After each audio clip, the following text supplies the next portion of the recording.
What's up, everybody? Welcome to I Came with Fire podcast. Tonight we are here with Lavendar from the Early on Wednesday podcast. You can find her on Instagram as Murder Juice. I don't know if you can find that in stores, but if you could, it probably would be pretty good. Not gonna lie, maybe like a blood orange flavor or something, right?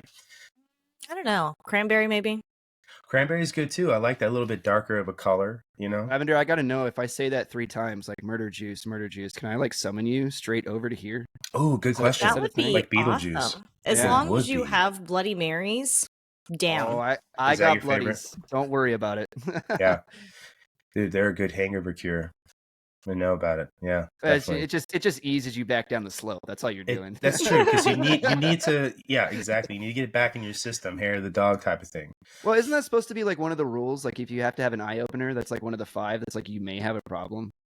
Right. If you're one of, like, the alone 5 and doing all these things too, you definitely Right. have a problem. Because what do they say? They say don't drink if you're hungry, angry, alone, or there's like another one. Sad? I can't remember. Yeah, probably sad. That's probably Sad, yeah. I don't know. I don't I've never have, heard that I don't before. have feelings. Chris is anymore, like, let me so recall my AA meeting notes Yeah. real fast. You know? Yeah. Then I I'll really be able to should tell you I guys. should have taken notes. Right? Lavender, why don't you go ahead and introduce yourself for everybody and then give us a little like synopsis on what Early on Wednesday pod is all about. Well, hello, everyone. I am Lavendar, or you can just call me Lav, and that is my real name, not my stripper name. That's Ashley. Perfect. Nice. So I am one of the co-hosts from Early on Wednesday, and our podcast, Early on Wednesday, is primarily true crime. However, we do dabble in paranormal. And really, my co-host Stacy is a former nurse, and my degree is in psychology. So we try to do like the medical and psychological stuff that's kind of in true crime that people really don't kind of talk about sometimes. So Yeah. Cool. So you're a Navy veteran. You and I have something in common in our military backgrounds, but tell us a little bit about what you did in the Navy, and then why the Navy? I want to know. So I'll start with why the Navy first. Yeah. So, long story short, married a guy in the Army. He went on deployment, got another girl pregnant. Oh, a lot of stuff happened, and this was right after 9/11.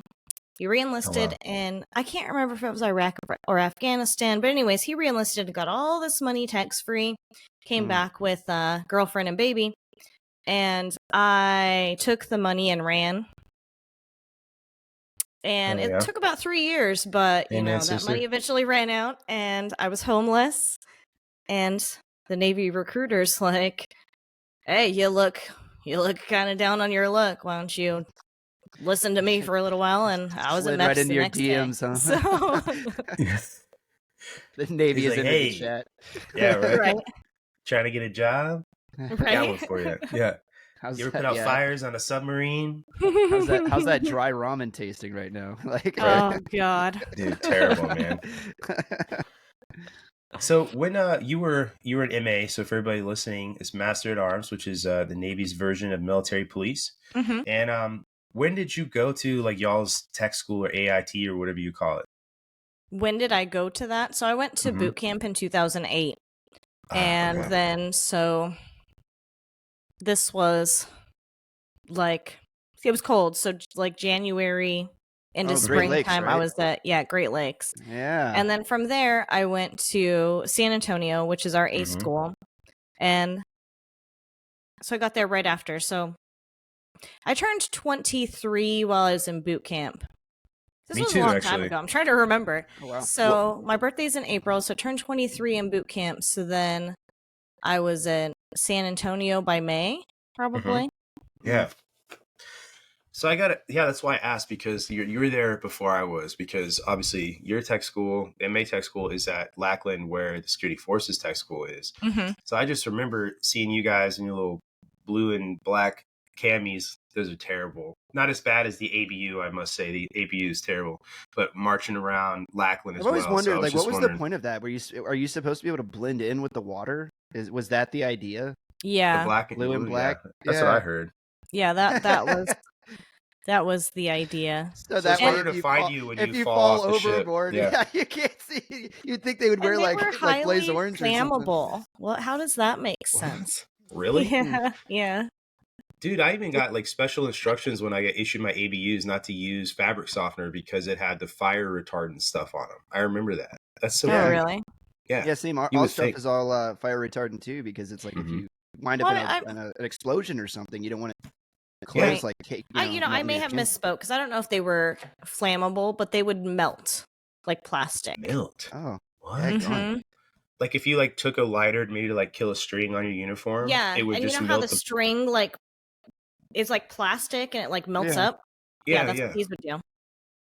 Oh, Isn't that that's supposed to weird. be like the one thing in the Navy is everybody's got to know how to fight fires? Because Mhm. if there's a fire on the boat, like we're all dying together. Yeah. Right. So let's Yeah. put our people in Yeah, right. flammable. Just put this wool and hay suit on real fast. Well, You'll be you all right. would you would so they had like watches while you're Uh-huh. on the ship. And so if you were Mm. on like the fire watch, then you would wear the coveralls, which are the fire retardant. Oh, But the other okay. uniforms aren't. Like the all blue coveralls. Mm-hmm. Got So you. only the people on fire watch got to wear the fire clothes. Everybody else is just Well, if it's we just if melt we fucked. had like general Right. quarters or something, like Yeah. if we were under attack, then Right. Mhm. depending on what you were supposed to be doing, you would put those Mhm. on. So I Got you. had just watched recently the movie Pearl Harbor. Do you remember that? Mm. Remember that film back in the day? I remember when Mhm. that Like happened. right before I started like talking to the recruiter when I came into the army. And as I was going in, I was thinking about it, and I'm like, that scene of the USS Arizona, where they're, like those dudes just drowned as the Arizona's going down, dude, Yeah, Mhm. dude. terrified me. And I walked Their straight hands in. coming through. Yeah, I looked Yeah, at I dude. looked at the Navy office, and I was like, nope, like not. It's Bro. not. That's not even an option, dude. Just kept walking. Like I will do anything else. Yeah. So when I was on deployment on the Nimitz, I was on the carrier, the Nimitz, and Oh, we had a nice. reactor fire. Oh shit. And yeah, That's so serious. my job was to stand at the hatch that the firefighters are going in and out of to try to put this out. And my job was to lock them in if they My ran out of God. time to put it out because it was the My fire, God. the Bro, water that's door. a lot of stress. Well, I Mhm. understand. So I understand I the do too, but pragmatism of that, but how would you live with yourself knowing that you just sealed people in to I their don't know. death? Oh And my I God. remember it being like, every time because we were there for like 12-hour watches and we'd rotate out because it took them like 3 days to get it out. And I Jeez. just God, remember dude. where I'll go out on like the third day and they're like, this could be the time. Like, because they were just judging it based on like how much it was burning through the ship essentially. What the fuck even Holy causes some crap. shit like that? Like, because there's such a push for nuclear So energy it now. was And like this is Some dude sitting in the back smoking a blunt, dude, back by the reactor, just yeah. right. Trying to set his uniform on fire. Right. my understanding was that because no one ever really goes in there because it's so hot. Mm-hmm. And so they're supposed to check the temperature gauges, and it's like every 4 hours or something. I don't know. That could be exaggerating, but multiple Mhm. times a day they're supposed to go check the temperature gauges on this room. And whoever was doing these watches, it was like the furthest one back, so they were gun decking it. And of course, when somebody actually realizes that this is happening, it had been going on for so long that it was really bad before anybody noticed. See, That's that's the thing fucking about being terrible, in the man. army, right? Is like if you're going into a battle or something, right? Let's go to battle, men. And like somebody messes up on their job, like I can always turn tail and like, hey, live to fight another day and leave. If one dude on that boat that's supposed to be steering or doing whatever, and it's like our lives are all in your hands, and they didn't check the gauges like they were supposed to one time, Dude, and now we're all gonna sink together. Mhm. Like you right? dick. Lock that dude in the reactor room. Yeah. Good luck, Cal. Right. You deserve this, I promise. Right? Yeah. For pencil whipping the shit out of those checks. Yeah. Right. Dude, so now I understand because the first part of my career I spent at Malmstrom Air Force Base where they've got ICBMs. And so like everything there is like, oh, well, if something is happening, it doesn't matter who's standing in front of it. You just got to kill them. or whatever. School bus full of children and nuns, you got to blow it up. And it's like, it's the same Right. thing. Like, You there's shall not pass. literally, that's it. The end of the road, bro. Was one time, I think I told this story before, but there was one time when I was posted and there was something going on, and all of the guys from MUNS, the guys that repair the nukes and do stuff, they got to leave because something bad was happening. I'm not gonna like give a full description. And I was like, okay, cool. So like we're next to leave, right? Because this is like radioactive. And they're like, no. I'm like, what the fuck is going on, dude? Like, I'm like brand new E3, like, so this is it? Like, cool. Like, and I just, accepted my fate. I'm like, I guess that's it. I'm going to be David Banner tomorrow. I'm just going to be fucking turning into the Hulk. I've been like, can you guys at least send us like a beer and a beef stick or something? Right. Like, a cigarette. I don't even smoke. I just, if this is the end, can I go get, I just like use the phone and make a long distance call to Florida, call my mom and say, hey, something. See you later, maybe. Right. Yeah. Is that okay? Sorry, Mom. I'm about to be fucking melted onto the floor. They just made you stand there. Not only are you going to guard this gate, dude, you will stand here at parade rest while this thing melts down. Exactly. Fuck you, buddy. See you later. We're getting out. Dude, and the craziest thing is, man, that for the next couple of days, all the MUNS guys. Recruiter, dude. Right. All the MUNS guys are coming in and out of the area, and they've got their urine in whatever random bottle they can carry it in so they can test it for radioactivity. And I'm like, who's testing my urine? I really want to know. Nobody. Did you get that? Did you get that added to your medical records? You know what? No, I didn't. I never went and saw anybody. Probably, I don't know. I spent 8 years there, so if something was going to happen, it already did. Problem. Yeah. There's parts of me you can't see because they're off camera. Extra appendages and stuff like that from being around you so long. Yeah, he's got a baby's arm growing out the back of his head. Yeah. My hump. Exactly. Yeah, I was wondering why your pee glowed, bro. I thought that was kind of strange, but no, it's actually I just cut up in some glow sticks and drank them real quick. See? That's what I assumed. It's fine. Dude, I feel like that would burn. It doesn't feel good. Put it that way. But that's like the best way to get people when they're brand new. Like give you like some stories like real fast here. When you're checking out some of the storage facilities, I'll say, and it's nighttime, you get a chem light and it's green. You just cut it open and fling it all over the place. Looks like predator blood. Yeah. And then like somebody goes up there to check it and they're brand new, and they're like, well, how does it look? And they're like, there's all this green stuff up here. You're like, green stuff? Oh man. Just sit down. Just sit down. You're gonna pass out. It's okay. We'll call it in. What? Are you serious? Oh my god. I was wondering about that too, because it's like I feel like the bulk of like the UFO stories come out of the Air Force, come out of you guys, and so I was wondering like how many of those could be attributed to just like somebody playing a prank on somebody, and then it went a little too far, and then like once the joke gets out of hand, you're like, well, we can't admit to it now. Now we just got to ride the lightning, dude. Like. Dude, no, the Air Force has a bunch of stories. Like I think I've said some of these on the podcast. Like I've had some weird experiences when I was at Maelstrom, and then back in the day, the 60s or 70s, there was the Maelstrom incident with the UFOs out in the missile field, and they got called in by security police, obviously, and they were turning off the communications between the actual ICBMs in the ground and the missileers ready to turn the key, so they couldn't communicate to the nuke if they needed to. And so their initial thought was, oh shit, it's the Russians. Because they're turning off our first response, you know what I mean, an in-kind response here. And the call-in was there's all these lights hovering over these launch facilities, and this happens all the time. And the Great Falls, which is where Maelstrom is, they have a minor league baseball team. That minor league baseball team's mascot is an alien named Orbit, because there's so much UFO stuff that happens there. Damn. Yeah, I mean, and then I've had friends who were at the other two big nuke bases. They can tell you some weird stories, but it's fairly common. I think anybody in the community, that UFO community, will tell you that an increase in UFO sightings has definitely been tracked since we used a nuke. You know what I mean? Yeah. So, yeah, it's fairly common. Is that something you have an interest in, Lavendar? Aliens, really not so much. I do. I mean, so the Navy calls it PRP. Yep, the Air Force did too. And so my first command was with the MCSIF Ben, so the Marine Corps Security Force Battalion, and I was PRP. I was actually one of the first women to work in the limited area. Oh wow, okay. While we were transitioning it from Marines to Navy. And so I don't know how much you know about like the PRP program. I don't know if they're similar or not, but so there's where the subs are, and then there's the limited area where the nukes are actually stored, and then they limited, transport them, area. convoy them back and forth.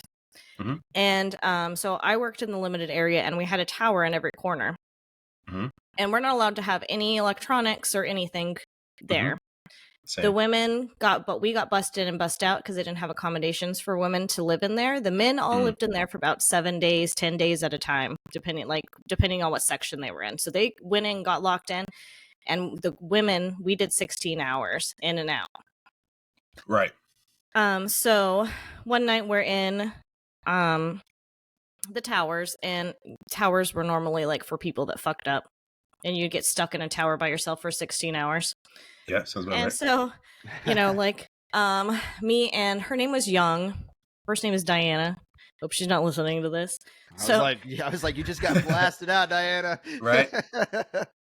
So we're in the Bearcat, and we were both Bearcat drivers, and we, it's 16 hours. You're swapping back and forth a lot, but she was dating this guy, and we used to call him Dirty McGurdy. And she was dating this guy. I instantly just got a picture in my head, right when you said that. It's probably very similar to what he looks like. With a nickname like that, yeah. Yeah. And they were, I don't even remember what they were fighting about. And she tried to run him over with the Bearcat. Hell yeah, dude. Jeez. Pretty heavy vehicle. Hell hath no fury. Right. And so yeah, the next day, me and her were not allowed in the Bearcat, and we're in the towers, and we're on night shift. And I was really pissed off because I was like, it wasn't me. I had nothing to do with this. Right. But so we're in the towers, and at nighttime they would connect the phones, because they had just ring down phones that would ring down to like the dispatch center, so you could call. So we didn't have radios or anything. Oh, so you would pick up the phone and it would just ring down, and you could tell them whatever you were seeing. I mean, we had cameras up there, so you could like move the camera around, and it had night vision and that kind of stuff. You could use the camera and zoom in and out and everything, and you'd have your screen up there that you could see stuff, and they could see the same thing that you're seeing. Yeah. But so at nighttime, they would connect the towers' phones so that we could talk and stay awake, to each other and stay awake. Yeah. And so one night we're just playing Fuck, Marry, Kill. Hell yeah. We just did that on our last podcast. Yeah, that's a classic military game. Yeah. And somebody says, of course, why wouldn't you? What is that over by you guys? And so, everybody's like looking around, and it's in between where me and Young are, and it's two blue lights. And, we're like 8 stories tall. Like, we're like 8 stories up. So we're above the tree line. And this is just 2 lights, like, right above the trees. Like, if it was setting on the trees. And they're just setting there. And we're like, what in the world is that? And it comes, like, closer to, like, the fence line. Still just above the trees. And then, we both have the cameras on it. And they separate. And one goes off, and I'm not like, I don't know what happened to the one, but the one came and was like buzzing around where I was, and I was like trying my best to follow it with the camera, and it was like the size of a mag flashlight. Okay. And there was just a white light on one end. It was a blue light, and it was just like a mag flashlight. Weird. And it did its thing. It like did circles and back and forth, and then it went back to like where it started. The other one met up with it, and they just shut off. They didn't like fly away, they just blinked out. Just out. Weird. And then the next time we were there, we got pulled into the office, and we had to sign these forms saying that we would never tell anybody of our experience with it. So an NDA. Oh yeah, you heard it here first. Baby. You heard it here first. NCIS. You get an NDA, and you get an NDA. Everybody gets an NDA. Yeah. Whoa. I don't know what it was. This was like 2009. So, I mean, honestly, I think it probably was some sort of drone or something. Even though, like during that time, drones weren't common. Not like today, where you could say Right. like that could be a drone, but Yeah. not back Yeah, then. You're right. That's where my mind goes, and it's like how much had the UAS and drone technology advanced in like military circles, right, with other countries before the civilian market like got a hold of it and started picking it up. That's kind of one of the things that I want to know too. I mean, 09 is like Obama era, so really you're just talking about like Reapers, right? Right. Joke. The lawnmowers of the sky, man. Yeah, Right. yeah, literally, dude. Yeah. You can hear that thing coming from miles away. I'm actually really excited to hear, first off, that you worked nukes and then that you had an experience like that, because I worked nukes for 8 years. We had PRP too. PRP is just a DoD program, right? I can tell you the DoD 5210 at 41 mic, right? The same fucking... Right. Yeah. I'm so happy that you two nerds are excited and you're speaking. We are nerding out right now. I have no idea security. what you're talking about. I thought I would never get excited about nuclear security, but here I am. I know, right? I actually liked it, but I mean, I guess I just... It's because it's like you expect the same thing every day, and then because you are posted for so long. Yeah. Oh, you don't think it was the same every day? Oh God, no! There was so much crazy shit that happened. Like one time, we had like parachuters. Like I was like, that's not good. They parachuted right down into the limited area, and the Marines tied them up with their parachutes and dragged them behind the Bearcat because they couldn't speak English. What fucking language were they speaking? I was like, what they were? That was like Russian or something. Dude, you guys, I trained for the Russians for years, and you guys actually had them parachute in. What the fuck? We used to have the Russians come in all the time. Like while I was there, they did an inspection. Is this classified? Was this like in the States? You can divulge? What the fuck? Yeah, we had a treaty with the Russians or something? about our the nuclear START weapon. treaty. Yeah, the START treaty. But they weren't supposed to be parachuting in. No, that wasn't them parachuting in. Like it was very planned when they came for the inspection, because we moved like 500 nukes, like just out to say. Sure. Here you go, Russia. Come look at our nuclear weapons. What could possibly go wrong? Dude, we had training on when the Russians were on base, and it was like, hey, because they could walk up to you in the store and be like, "Oh, you work with the nukes," and you're like, "No, I don't." Yeah, we had like a script. You had Even like though they train you how to do that shit. This is 100% the truth. You're in uniform very specific on the base that has the nuclear weapons on it. It's the only reason the base exists. You're like, nope, not me. That's dog. not me, dog. Nope. Right? Yeah, you could never hire Eric Swalwell to work nukes, because if there was a Chinese prostitute, he would give her all the secrets. So, Did you see that meme? It was probably one of the best memes of all of last year, and it was the balloon. Remember the Chinese spy balloon guys? Oh yeah, that was just floating over Montana for days and days. Over Malcolm. And then somebody took it and they memed it, and they put a birthday card on it, or a Valentine's Day card on it, because it was February, and it said, "Dear Eric, Happy Valentine's Day from Fang Fang." Oh my god, dude, that's hilarious. I made a meme out of that too when Aaron came on for the first time, Aaron Love, and it said "That's no Chinese space balloon" is what it said. It was Aaron, yeah. Anyway, not as funny as Eric, but yeah. No, so I'm nerding out with you right now because PRP. I was PRP. The Air Force changed it to PRAP eventually and got rid of PRP because. So basically, this is for everybody listening. I apologize. You have to bear with me for 30 seconds, so I explain this to Lavendar. So the entire PRP program involved like whether your ability to arm up and all that stuff. You remember that, right?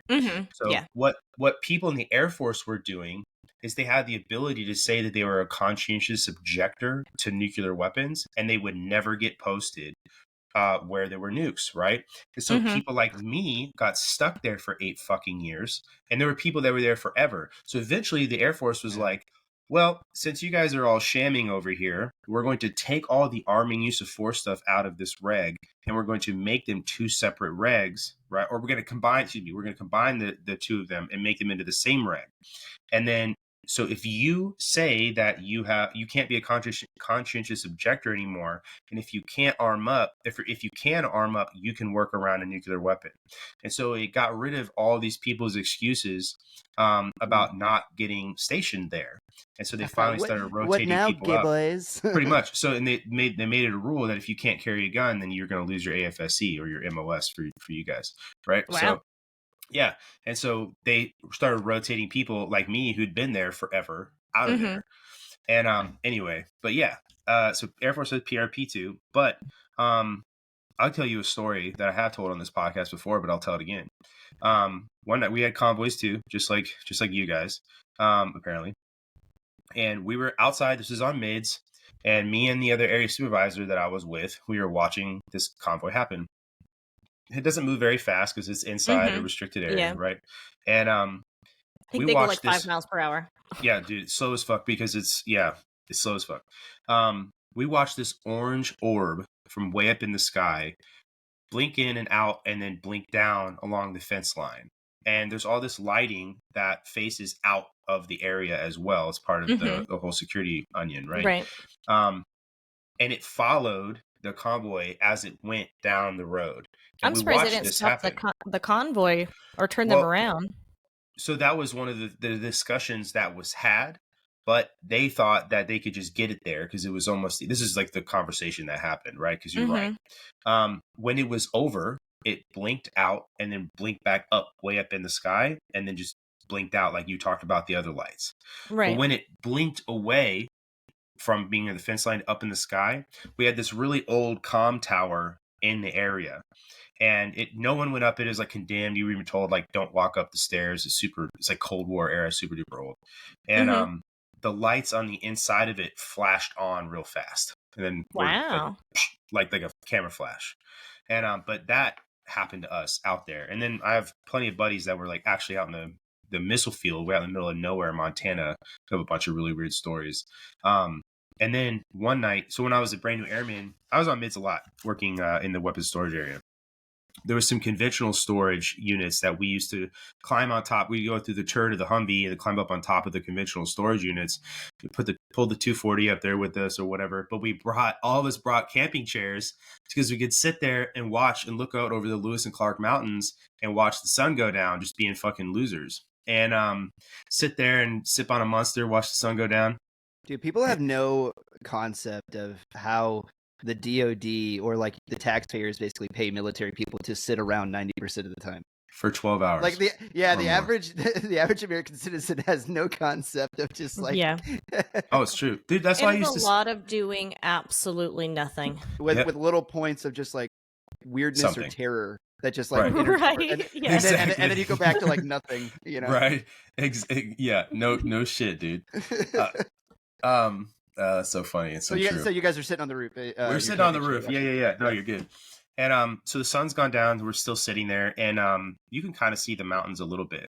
But we watched this light basically shining down on the mountain from up in the sky. Again, kind of like the orange orb that we saw before. But these mountains, if you were to drive in a car, it would take you about an hour to get out to them. Okay, so they're decently far away.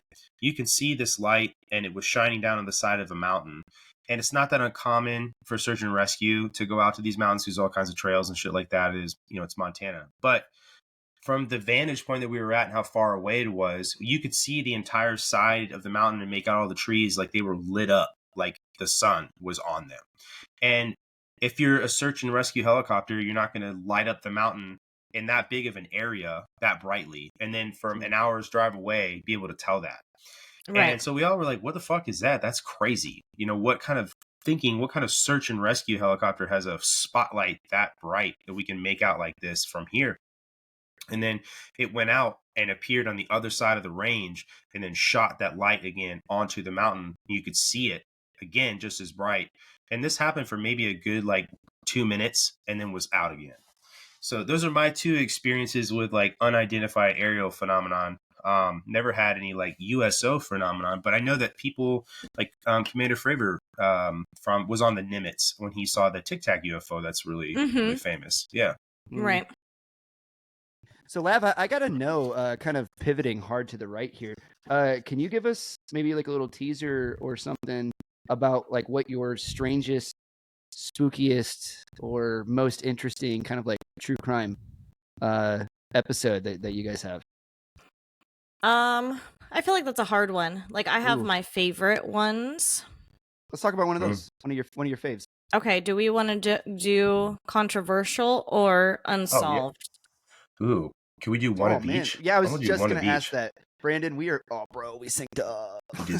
Okay, so my probably favorite controversial true crime story is the Vaughn family. Okay. Don't know that one. Yeah. So, Yeah. I'm kind of surprised. It's considered a family annihilator story. Chris Vaughn is his Those name, always- and I can't Those remember always his creep wife's me out, name. dude. Is this one of those where the dad freaks out and then kills everybody? Mm-hmm. Oh man. Yeah, they go on this vacation, and so they go on this vacation, and everyone dies but Dad, who is also shot. His side of the story doesn't make sense. So I honestly believe that he didn't do it. Okay. But he is not telling the whole truth. He's leaving something out. His story just doesn't make sense. All of the evidence points to the wife killed the 3 kids and herself. And that's what he says happened. But there's Okay. just his story just doesn't make sense. So if the evidence points towards the wife killing herself and the kids, what about his story specifically doesn't make sense that makes this controversial? Because he's in prison for it. Okay, so you feel like he's wrongfully in prison. His wife's family, all of them, like her dad and her grandfather, are very prominent lawyers. Okay. And they had a bunch of sway in determining what happened with him.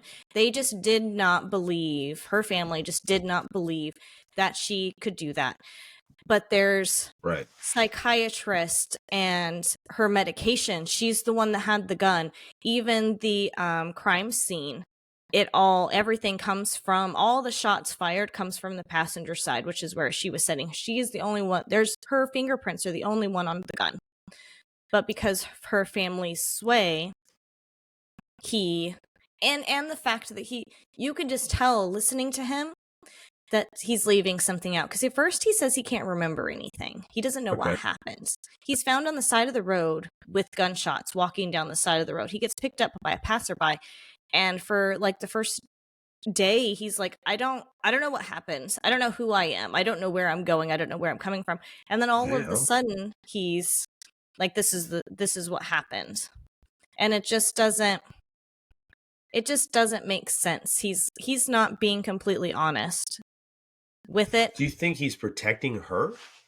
Well, it says here he was shot in his left wrist and his left leg. Like if you're going to shoot yourself, that would, even if the plausible story would be like, oh, I shot myself in order to feign innocence, like shooting yourself twice, once in the wrist and the leg, that would be serious dedication to his story is alibi. He got out. They were going on vacation, so they had luggage on top of the car, and for whatever reason, like he pulls over, and this is part of the story that just doesn't make sense to me, because this part of the story seems to change. It's like something's wrong with the vehicle, something's wrong with the tire, something's wrong with the luggage. It just changes. His story changes on why he pulled over. Mm-hmm. So he pulls over, and he doesn't just pull over on the side of the road. He takes a little back road and isolates them on this little frontage road surrounded by trees so nobody can see them. Well, this is all kind of the stuff that doesn't make sense to me. Like, why are you back there? Right. So he gets out to check whatever, and he hears the gunshots. And gets back into the car. And he says he didn't realize initially, because she shot the 3 kids, and he says he didn't realize initially that that's what he'd heard. Okay. And then she shoots him, or like then he realizes that she has the gun, so he's like reaching up to open the door, and that's how she shoots him in the wrist. Because he's, on the driver's side, so he's like reaching with his left hand. Yeah. And then as he's like scurrying, trying to get out of the car, she shoots him again, and that's when she turns around and shoots herself. Do you know what the caliber of the gun was? I think it was. I can't see it in here. I honestly don't remember. Yeah. I mean, it probably 9mm is pretty standard. Yeah, I'm just I was just if it thinking was that, or anything too much 40. bigger than that, then then getting shot in the leg would be like if it was a 45, you got shot in the wrist and the you leg, you'd probably fucking lose your hand and yeah, break a femur. your femoral artery. I Yeah, do think that the shot that hit his wrist, if I'm remembering right, it also broke the window. Mm-hmm. So the listening to that your does seem too much. That does seem too much to stage, though, doesn't it? Like if the idea was that's that what he I'm was saying. the... I really don't think that he did it. Hmm. I've kind of gone back and forth with maybe this was supposed to be all of them dying for whatever That's what reason. I was just gonna say. Is that it sounds like maybe they had some sort, because they were back in those back roads first off and secluded, like death pact. Yep. Maybe she was gonna kill the kids, and he couldn't stomach her watching the kids die. Right, so she did it, and he was supposed to get back in the car, and she was supposed to kill him, and then herself, but he chickened out. Yep. And then left the car, and then she, doing what she had done, killed herself anyway. That's what I was thinking. Daggone, dude. So that's where like wailing women and creepy crap like that comes from. La Llorona, yeah, yeah, La Llorona, dude. she was on a lot of like antidepressants and like psych meds, and she had been talking to doctors about wanting to hurt herself and the kids for some time. Oh, shit. And everybody just kind of, you're fine, sort of thing. And the kids were older. How many red flags do I have to send was up, like Doc? a 12-year-old, a 9-year-old, and a 5-year-old. Okay. And I really thought it just, she killed the littlest one last. That was the last one that she shot. But the other two, the bigger ones, they both got one to the head and one to the chest. So she shot 5 shots before he got back into the car, which is something else that if he's standing right there. That's freaking cold, man. You double tapped your kids? Mm-hmm. And she shot the oldest demonic, first, and they weren't setting in so she shot the oldest, I think, was in the middle, and then the second oldest was on one door, and then the littlest one. And I always wondered why that order, because it wasn't straight across. It was. So she did the actual she did the 1, 2, 3 drill where you all the way left and then swung all the way right and then came back to the middle and worked her.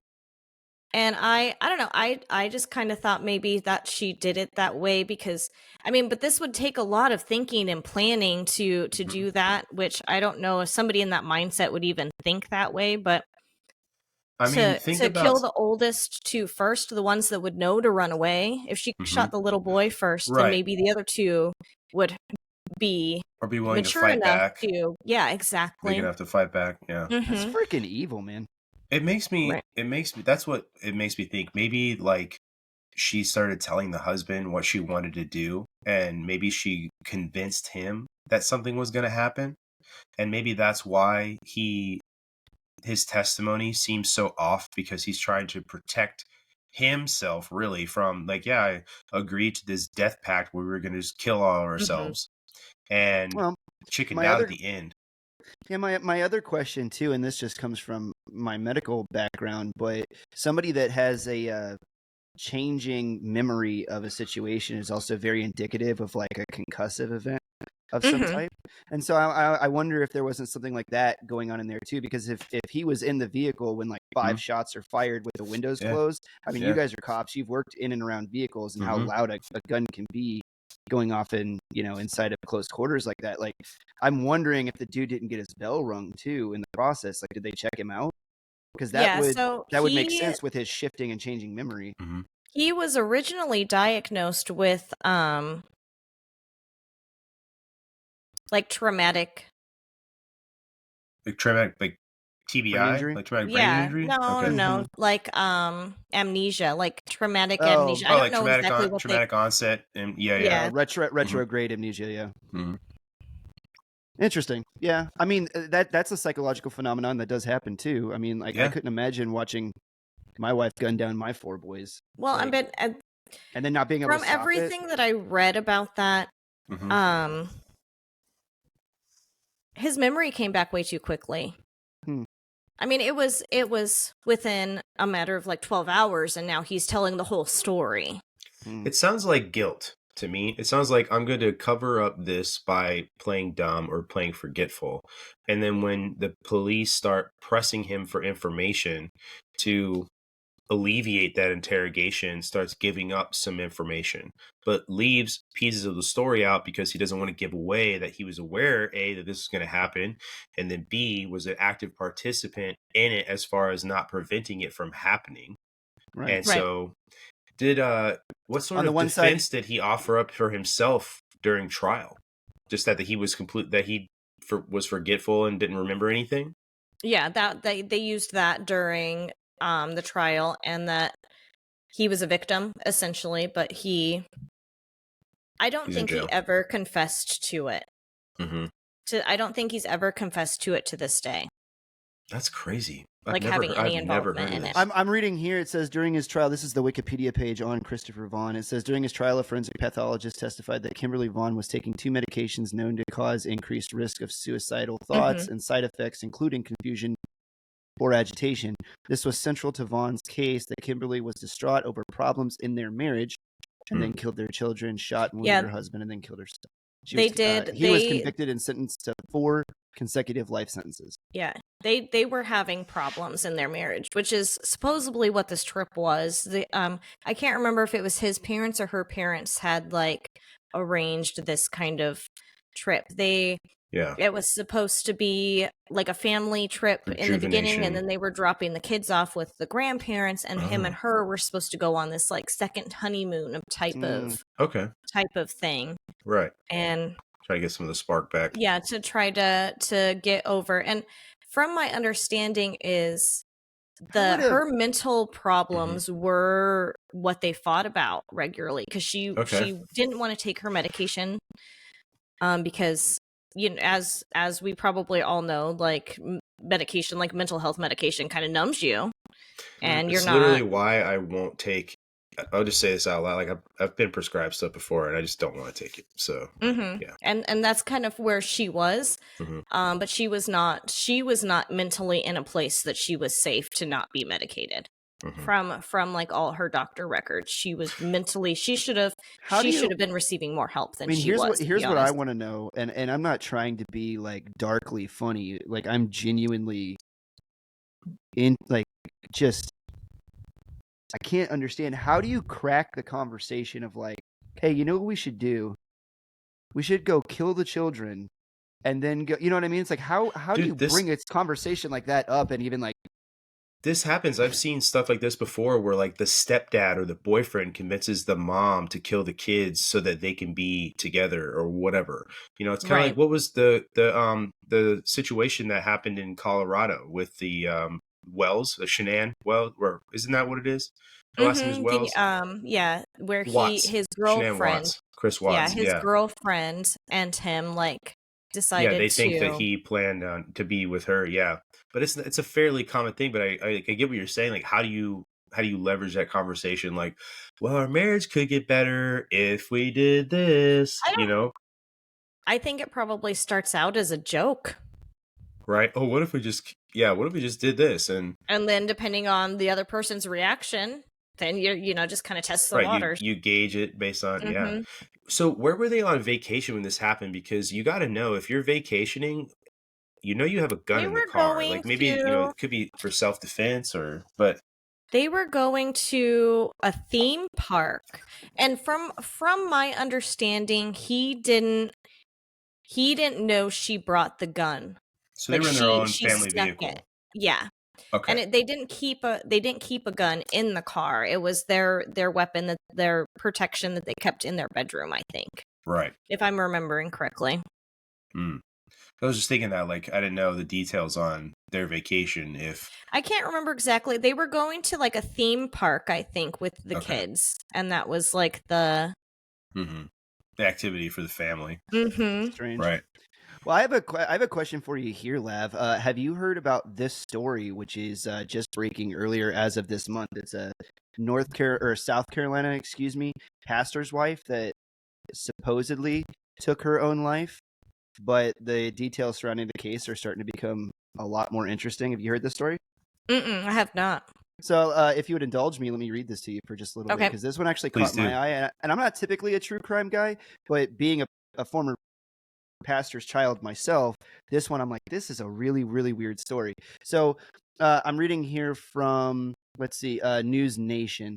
So it says, Myrtle Beach, South Carolina, the medical examiner investigating the death of a South Carolina pastor's wife found she died of a self-inflicted gunshot wound, echoing what her husband said happened. Micah Miller, 30, from Myrtle Beach, South Carolina, was found dead on April 27th with an apparent self-inflicted gunshot wound to the head at Lumber State Park in Lumberton, North Carolina, according to the police report. The Robeson County Sheriff's Office is expected to meet with Miller's family Tuesday and share more details. Micah Miller's family says that she was a woman planning to live. And then, so for a little bit, the family says there's no way that she would have done this. I'm skipping down here a little bit. So Micah Miller told police in March, after a series of harassment incidents, that she did in fact fear for her life. Quote, the victim advised me she was afraid for her life. Horry County Police Department officer Nick, I'm not even going to try to pronounce your last name, bro. I'm so sorry. Italian last name. It's like 30 letters long. Wrote in an incident report on March 11th. The report continued, quote, while I was out with the victim, she received a no-caller ID call, which ended up being the suspect. The suspect was advised that the victim does not warrant any further contact, and if he proceeds, then warrants may possibly be written up. So she was receiving weird calls from a no-caller ID and was unable to identify the voice, it would seem. Micah Miller's report of harassment included someone slashing her car tires and someone putting a tracking device on her car. However, it's unclear who the suspect or suspects are. A name in those police reports has been redacted. Whoa. According to reports, Micah Miller had filed multiple times for legal separation from John Paul Miller. In October of 2023, she filed for divorce. He's the pastor of the church. Micah Miller posted a video on Facebook about abuse in March, offering advice for people who may be in an abusive relationship. Some people believe the video is proof that Micah Miller was in an abusive relationship herself. Now on the husband. John Paul Miller announced his wife's death. This is where it gets really weird. Announced his wife's death to his congregation on April 28th, claiming Micah Miller had taken her own life after struggling with mental illness. Now, you can go on Instagram or YouTube and look it up. He actually announces this during a sermon on Sunday morning. This is the picture. They just got this guy a photo of him at a bar with another chick. Probably, but he's in church. He's in church on Sunday, and he's just like wrapping up church, and just casually was like in the end, like next day. I don't know if it was the next day, but it was definitely, I can't say when. Oh, April 28th. Yeah. So she was found dead on April 27th. Yep. April 28th, claiming Micah Miller had taken her own life, struggling with mental illness. Quote, I got a call last night. My wife had passed away. John Miller said, quote, it was self-induced and it was up in North Carolina. The pastor asked the congregation not to discuss her death inside of the church. Quote, y'all pray for me and my kids and everybody. You all knew she wasn't well mentally and she needed medicine that was hard to get to her. I'm sure there will be more details to come, but keep my family in your prayers, he said. Solid Rock Church has since released John Paul Miller from his senior pastor duties. Community members held a vigil outside the church in Micah Miller's memory. And then he closes out, the author of the article does. So just super weird that this guy just shows up. He's a senior pastor. Oh, yeah, by the way, my wife killed herself yesterday. If you guys could pray for us, that would be great. You think you wouldn't be at church the next day giving a sermon? Like, because you're distraught, potentially? I don't know. Maybe. You should be taking care of your kids who just lost their mother. Yeah. Sounds like priority one, personally. Right. You would think. But, I mean, it does kind of sound like a guy that needs an alibi, right? Right. It does. So he like immediately goes onto stage and like, oh, I was here. Could you guys pray for me? It kind of reeks of that, doesn't it? It just feels that way. It kind of reminds me of Cindy James. Don't know that one. Oh, you've never heard of Cindy James? That is such a cool story. Ooh, so, and it's long, but just to sum it up, Cindy James was stalked. Okay. And assaulted and raped and brutalized for years by an unknown person. She was found eventually hogtied and strangled to death, and it was said that it was self-induced. The police believed that she made 1989? all of this up because her ex-husband had said that she had mental illness. How do you And so they hog tie really yourself alone? believed that all of these allegations were false. What? Mm-hmm. So she never As knew far her as I know, attacker. it's First never. off, What was that? they never. She She never knew who her attacker was. Is that when you say the attacker was unknown? Mm-hmm. Yeah, She never said, "Oh, that's my ex-husband." No. She never said that. She saw him, and she would like describe him, but it was never anybody that was ever around. It was never like it's my ex-husband or anything. Was this before like rape kits and DNA in 1989? Like in genuine the question. This is Okay. late. So she was born in 1944 and then disappeared May 25th, 1989. So at the age yeah, of maybe 44. before that. Yeah. So she was according to the Wikipedia article here, she was disappeared for 2 weeks before she was found dead, and then died of an apparent overdose of morphine, diazepam, and flurazepam. So those are, for people that don't know, that's opioids and heavy benzodiazepines. So how long is that going to take to knock you out? First off, that's question one. Hold on. And are you going to have time to take all that shit and then the energy to hogtie yourself subsequently? So No, you wouldn't. I would Right. say from a medical standpoint, it depends on If that's if even it possible. right. It would depend on if it was like mainlined, if it was delivered intravenously, like It's got to be transmucosally, pills or something. or if it was liquid taken, morphine. ingested, or if it was like injected, like deep IM. Like That's all what of I'm those saying. I routes feel have like different. that cocktail would act pretty fast. absorption 'Cause rate. first off, it sounds hard as fuck. I definitely don't would. even know if it's possible to hogtie yourself. First off, I'm sure someone could figure it out. Probably not, right? Considering that Damn you're it, David hogtied to Blaine. me, like, so hogtied to me could mean two different things. So, like, from the front, your hands and feet are tied together, or from the which back. From Is the that back. what it was? I think it was from the back, and if I remember right, Then how they the said fuck did that she get her- Yeah. it was loose enough that she just slipped her feet in Yeah, first, it doesn't say and in then it was like a slip knot, and she put her hands in and was able to tighten it by her hands. Well, where like there's a will, behind there's her a way. back. I don't believe that. Sounds insane, man. Oh yeah, it's a wild story. What state Like did this happen in? it was in Canada. Oh, it was in Canada. And she was getting like threats, like letters mailed to her. She would have like pictures mailed to her of like the inside of her house, like her cat Dude, or that's something was killed. She did have a and left. documented medical history of depression and suicidal thoughts, according to the RCMP. Royal Yeah, Canadian that doesn't Mounted mean Police. that she would do that stuff, though. Oh yeah, it was. I mean, it was. it does speak to somebody's mental background, It's though. a heading in, crazy but- story. That one's a crazy story too. I It's- forgot about it's- that until you were talking about this preacher's Wow. wife, because that sounds kind of similar.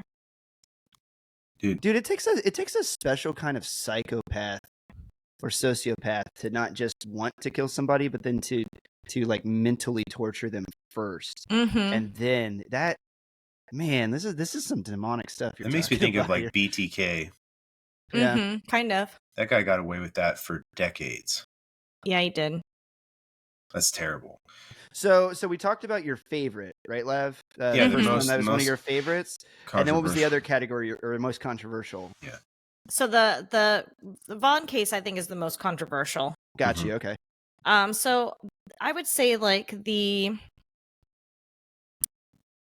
case. Well, so I have two. So one is very well known, the Black Dahlia. Oh yeah. So we recently did a Black Dahlia episode, and I got her autopsy report, right? Really? And there was stuff in there that I had never heard before. Like, did you know she had tattoos? Nope. And the killer that. removed her tattoos and then stuffed yeah. stuffed the skin into her vagina. Yeah, What? I did. I Yeah. do remember seeing that he cut her. And he cut her tattoos off. he cut off her pubic hair Mhm. and carved a word into her pubic area. What word? It says like horror or something. It was hard to read, but you can make Yeah. out Oh, so the autopsy report you had has Pictures. pictures? hmm Oh shit. her. Damn. How did her you get that? mouth Is that just like a freedom of information? I got it off the request, or- dark web. Oh, nice. Oh, Nice. well, that's a good spot. Her mouth was done before she died. She was Mhm. alive when they carved her face. Yeah. They had, I think it was 17 cigarette burns in different stages of healing on her back. So They definitely think somebody that that Oh, that hated means women. they kept her alive for a while. Yeah, while they 7 or tortured 8 her. days. She had Oh ligature my marks God. around her Mhm. neck and her wrists. And then her breast, the one breast was removed, and that was also in her vagina. Was that post-mortem or was that while she That was was after. okay? Yeah. Jesus. Well, Brandon, we're gonna have to put an age restriction on this one too. Oh yeah, yeah. No, My no God. worries. And then so there's that one. That's just because I just recently found all that They're all stuff out marked that that I way never. Mhm. Well, so every Um, article that I can pull up, Lav, has this guy, George Hodel. It Have you seems ever to be heard the- his story? No, I'm not. I'm Nope. looking I all would this love to stuff hear up it. in the background as So- you're pulling it up. But my question to you off the top is, his name seems to be the most connected with the story as So the number one Steve suspect. Hodel, I do you can't think? remember where Steve Hodel worked at, but Steve Hodel is a retired detective from somewhere. His dad is George Hodel. Okay. Yeah. His dad was a surgeon during this time frame. Mhm. His dad was one of the only people during this time frame to do like like abortions, Okay. right? Yeah. Okay. Back And this is out in Los Angeles, right? If I Mhm. The murder correct? was, Yeah. yeah. And the way that the Black Dahlia or Elizabeth Short was cut up is a very specific surgical operation. I was going to Somebody ask with And you, knowledge. the suggested. only times they ever taught this, because they don't use it anymore, they haven't utilized it in years and years and years. The only time method, it you was mean? ever taught Mhm. was when he was going to school to be a surgeon. You're talking about the method of removal? How where the specific part in her vertebrae and Mhm. everything that she was separated, Oh my Mm. God. like that. It was very precise, and it was like the only time it was ever taught was Surgical. in the short amount of time, and Gotcha. that was when he was in school. Steve Anecdotal? Steve Hodel really believes that his dad was the killer. He found growing up, and honestly, the police and the FBI and everybody did too. At some point, they bugged his house, Mhm. and they Did they not get were anything, I guess? yeah, they did. They Mm. caught snippets of women screaming and everything, and they What? just Well, but attributed if he it was, to if the he was, abortions. I was just going to and, say, if he was performing Oh. extra hospital surgeries. and they found items that were like Elizabeth's. Yeah, I'm Okay. looking at this guy's face. Like he's got the His so Can you the share, Steve, share, your, the share your narcissistic screen, eyes. Chris? Share your screen. Oh yeah. so Steve the son he also thinks that his dad was possibly the Zodiac Killer. Both? Oh But really? that's Ted Mhm. Cruz, right? No, I'm just kidding. That's the joke. Here's Oh, man. here's the guy. So do you see the swagger? See the smile? Mm-hmm. So this guy is also one of the suspects for another case that we did. Her name is Georgette. She Mhm. was murdered very similar to the Black Dahlia about 2 years before the Black Dahlia was killed. Her case is pretty unknown. And she met George Hodel because she got an abortion. And then about a year later, she was found murdered. Very, very similar. Similarly? Uh-huh. She was No, go she ahead, was sorry. drowned in the bathtub, and she wasn't like fuck. dissected or anything, but So you're saying there's a possibility that the Black Dahlia Killer and the Zodiac are linked? Like, that's same what guy. his son thinks. He Why has does a his whole son book think that? about it. I can't remember why he links him to the Zodiac Killer. It has something to do with Because the Zodiac Killer was never caught either, right? mm-mm. Like to this It day. had something to do with they had found all of these things after his dad passed away. And part of it was like tattoos because cut off of the people Zodiac and- Killer Mhm. wrote in code. Right, this was going to say, yeah. And so Mhm. there was like pieces of these codes, like And didn't the almost like Zodiac go in the after like making. couples that were like out in the middle of nowhere on I thought the little Zodiac Killer romantic also- excursions? Yeah. I thought That kind he of went fits after in women line with the classically as well. whole, bit with the Black Dahlia Murder and the horror thing. Like, you guys Mhm. shouldn't be doing that kind of thing Right. because you're not Isn't married it or whatever. Isn't it funny, Brandon? You just brought up something that like has always fascinated me: the psychology of the criminal. Isn't it funny how like some of the greatest or most prolific serial killers that we've ever seen. Black Dahlia, Zodiac, Jack the Ripper. Like Night Stalker. they target like prostitutes and whores, people that they view as committing like moral sins, and then it almost absolves them or gives them like moral authority in order to execute judgment on these people. Isn't that kind of an interesting thing, though? Yeah, Night Stalker wasn't one of those people, so I just want to clear that up when I said Night Stalker. Okay, but yeah, Jack the Ripper. Jack the Ripper, like he went after Son of prostitutes. Sam was one, definitely. David Berkowitz, yeah. Have you guys heard the theory of the son of Sam's? Ed Gein from Wisconsin. I thought he like killed that. little boys. Ed Gein. H.H. Holmes was like that. That's an interesting one. Actually, H.H. Holmes is one of my favorite cases to study. When I feel like he could have been the Jack the Ripper. I thought so, That's too. what I've heard. So I was actually going to bring that up and ask if you had heard that theory, because his travel to London actually overlaps with some of the murders, and he was there, and he also had the medical training to pull off what they saw, the evidence on the bodies, right? Like he also had the training to do that, and then he had the MO because he was doing it in Chicago. I think they credit him with I gotta look him up now because I don't want to mistake. I think they credit him with like over 30. Oh, I can't remember for sure. No, don't forget what you were going to say about David Berkowitz either, because I want to hear that. Yeah, sorry. No, I just so there's a theory. He confessed to 27 murders, but there's a possibility that he killed many more. Oh yeah, there's always more. Yeah. So there's a theory, and so he had said something in an interview. Interesting. Oh God, what did he say? That basically alluded to there's a community of people. It wasn't just him. I wish I could remember what he said, but he referred to it as the sons of Sam. Really? I've not heard this. This is something that David Berkowitz said. Yeah, he had said it in an interview. You looking it up? Yeah. Dude, that serial killers creep me out, man. And the connection too, because didn't Elizabeth Short get murdered in the Cecil Hotel, which is also just coincidentally a terrible place full of other murders and supernatural paranormal stuff? Isn't that where she died as well? Was it the Cecil Hotel? I'm not sure. I'm gonna look that up. Well, I mean, like what you said, dude. The amount of work and thought that some of these guys put into this stuff, like Ed Gein and H.H. Holmes, like he literally turned his mansion into the perfect murder factory, with secret caverns and tunnels and doors that he could like move people through the walls without them being seen, and then get rid of their bodies out the back. And they went into the house, they just disappeared. Yeah, they just disappeared, never to be seen of again. That's a special kind of evil, man. Like that is a satanic, demonic type of evil. And then to take that and to prey on like the weakest among us, right? Like as men, you know, I know that you and I are very close in our belief on this, but like it is our job to like provide, protect, and preside over our women and our children, and to die for them if necessary. Like that's our responsibility given to us by God. And then to take that and turn it around and invert that in such an evil way, and specifically target women, you know, to like, dude, that is so evil.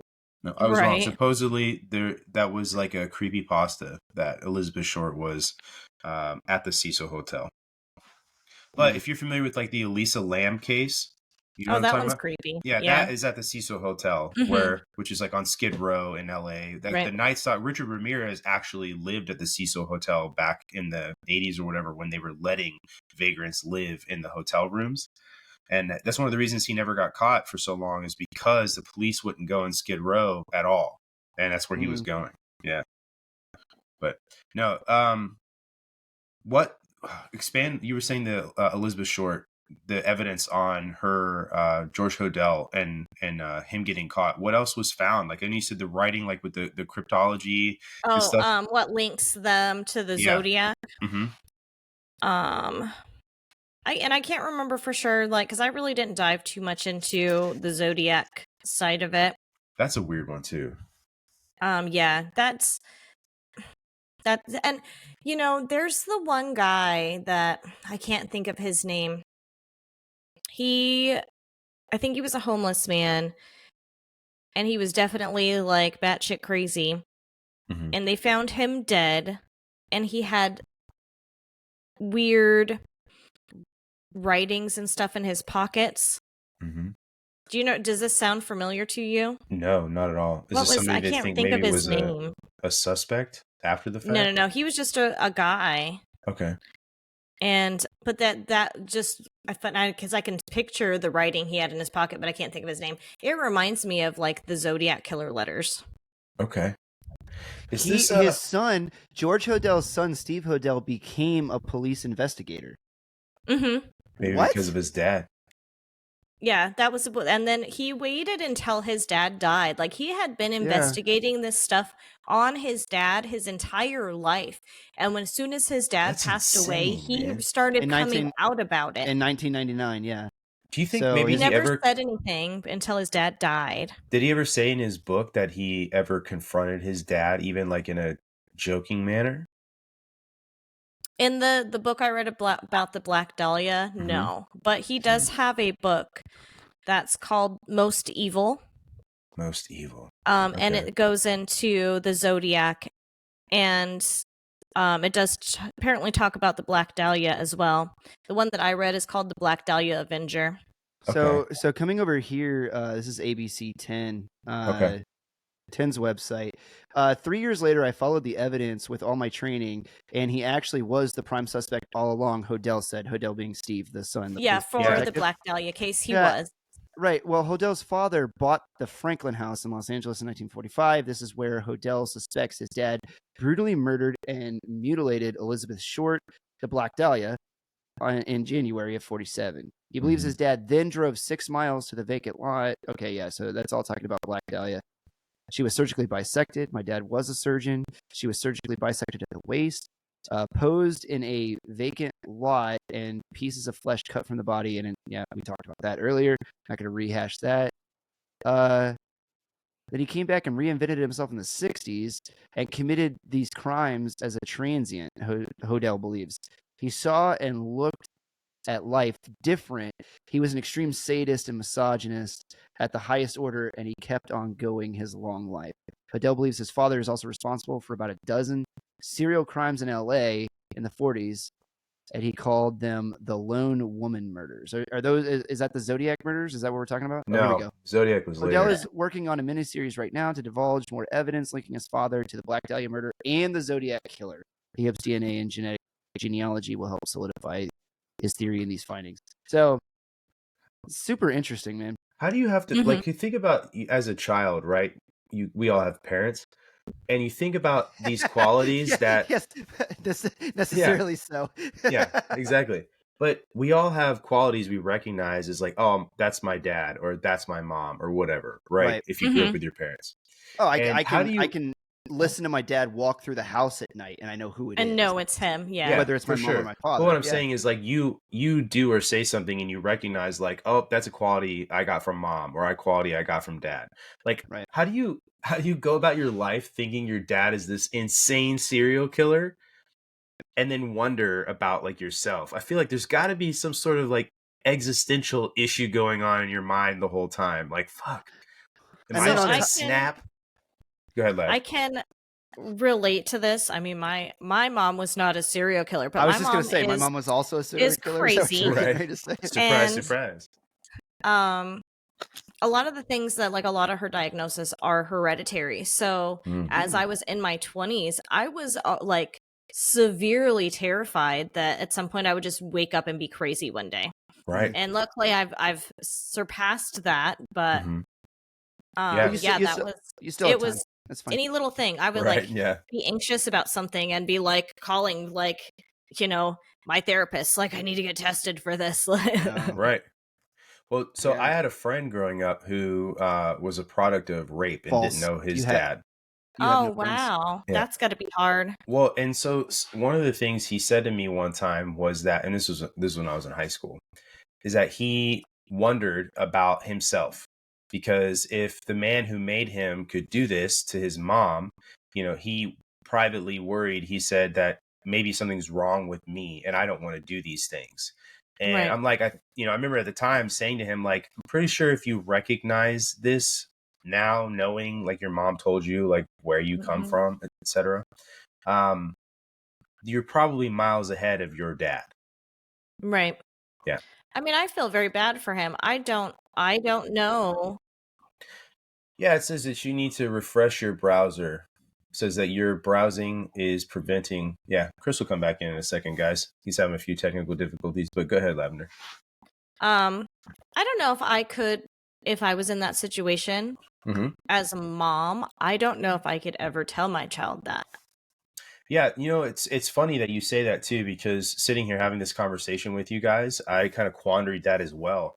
And I almost wonder if she did it as a defense mechanism for him, that maybe if he knew that, he would have that internal monologue like he had with Maybe. me out loud, and that perhaps with that It knowledge, wouldn't repeat itself. right. But she did, and yeah, and so she told him when he became a teenager.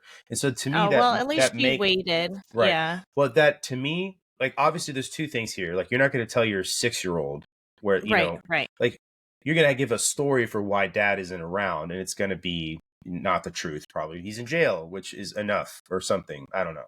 But then telling your son prior to puberty or as he enters puberty, when a lot of these urges come around, perhaps as a warning, like, hey, like, please talk to me if you ever think of doing something like this. Like, it's, just, or something. I have no idea how that conversation was. This is my total speculation, but perhaps that's what happened. I don't know. You got that same warning again, Chris. But yeah. But no, it was something that he thought of on his own, that he said to me one time that he was, he wondered about, because he didn't know who his dad was. So just one of those was weird things. So, like, just as the son of somebody who potentially is the reason for multiple serial killings, like, that has to be just a heavy weight all the time on you to wonder. Right. Well, now a lot of the research shows that, like, because psychopaths aren't called psychopaths anymore.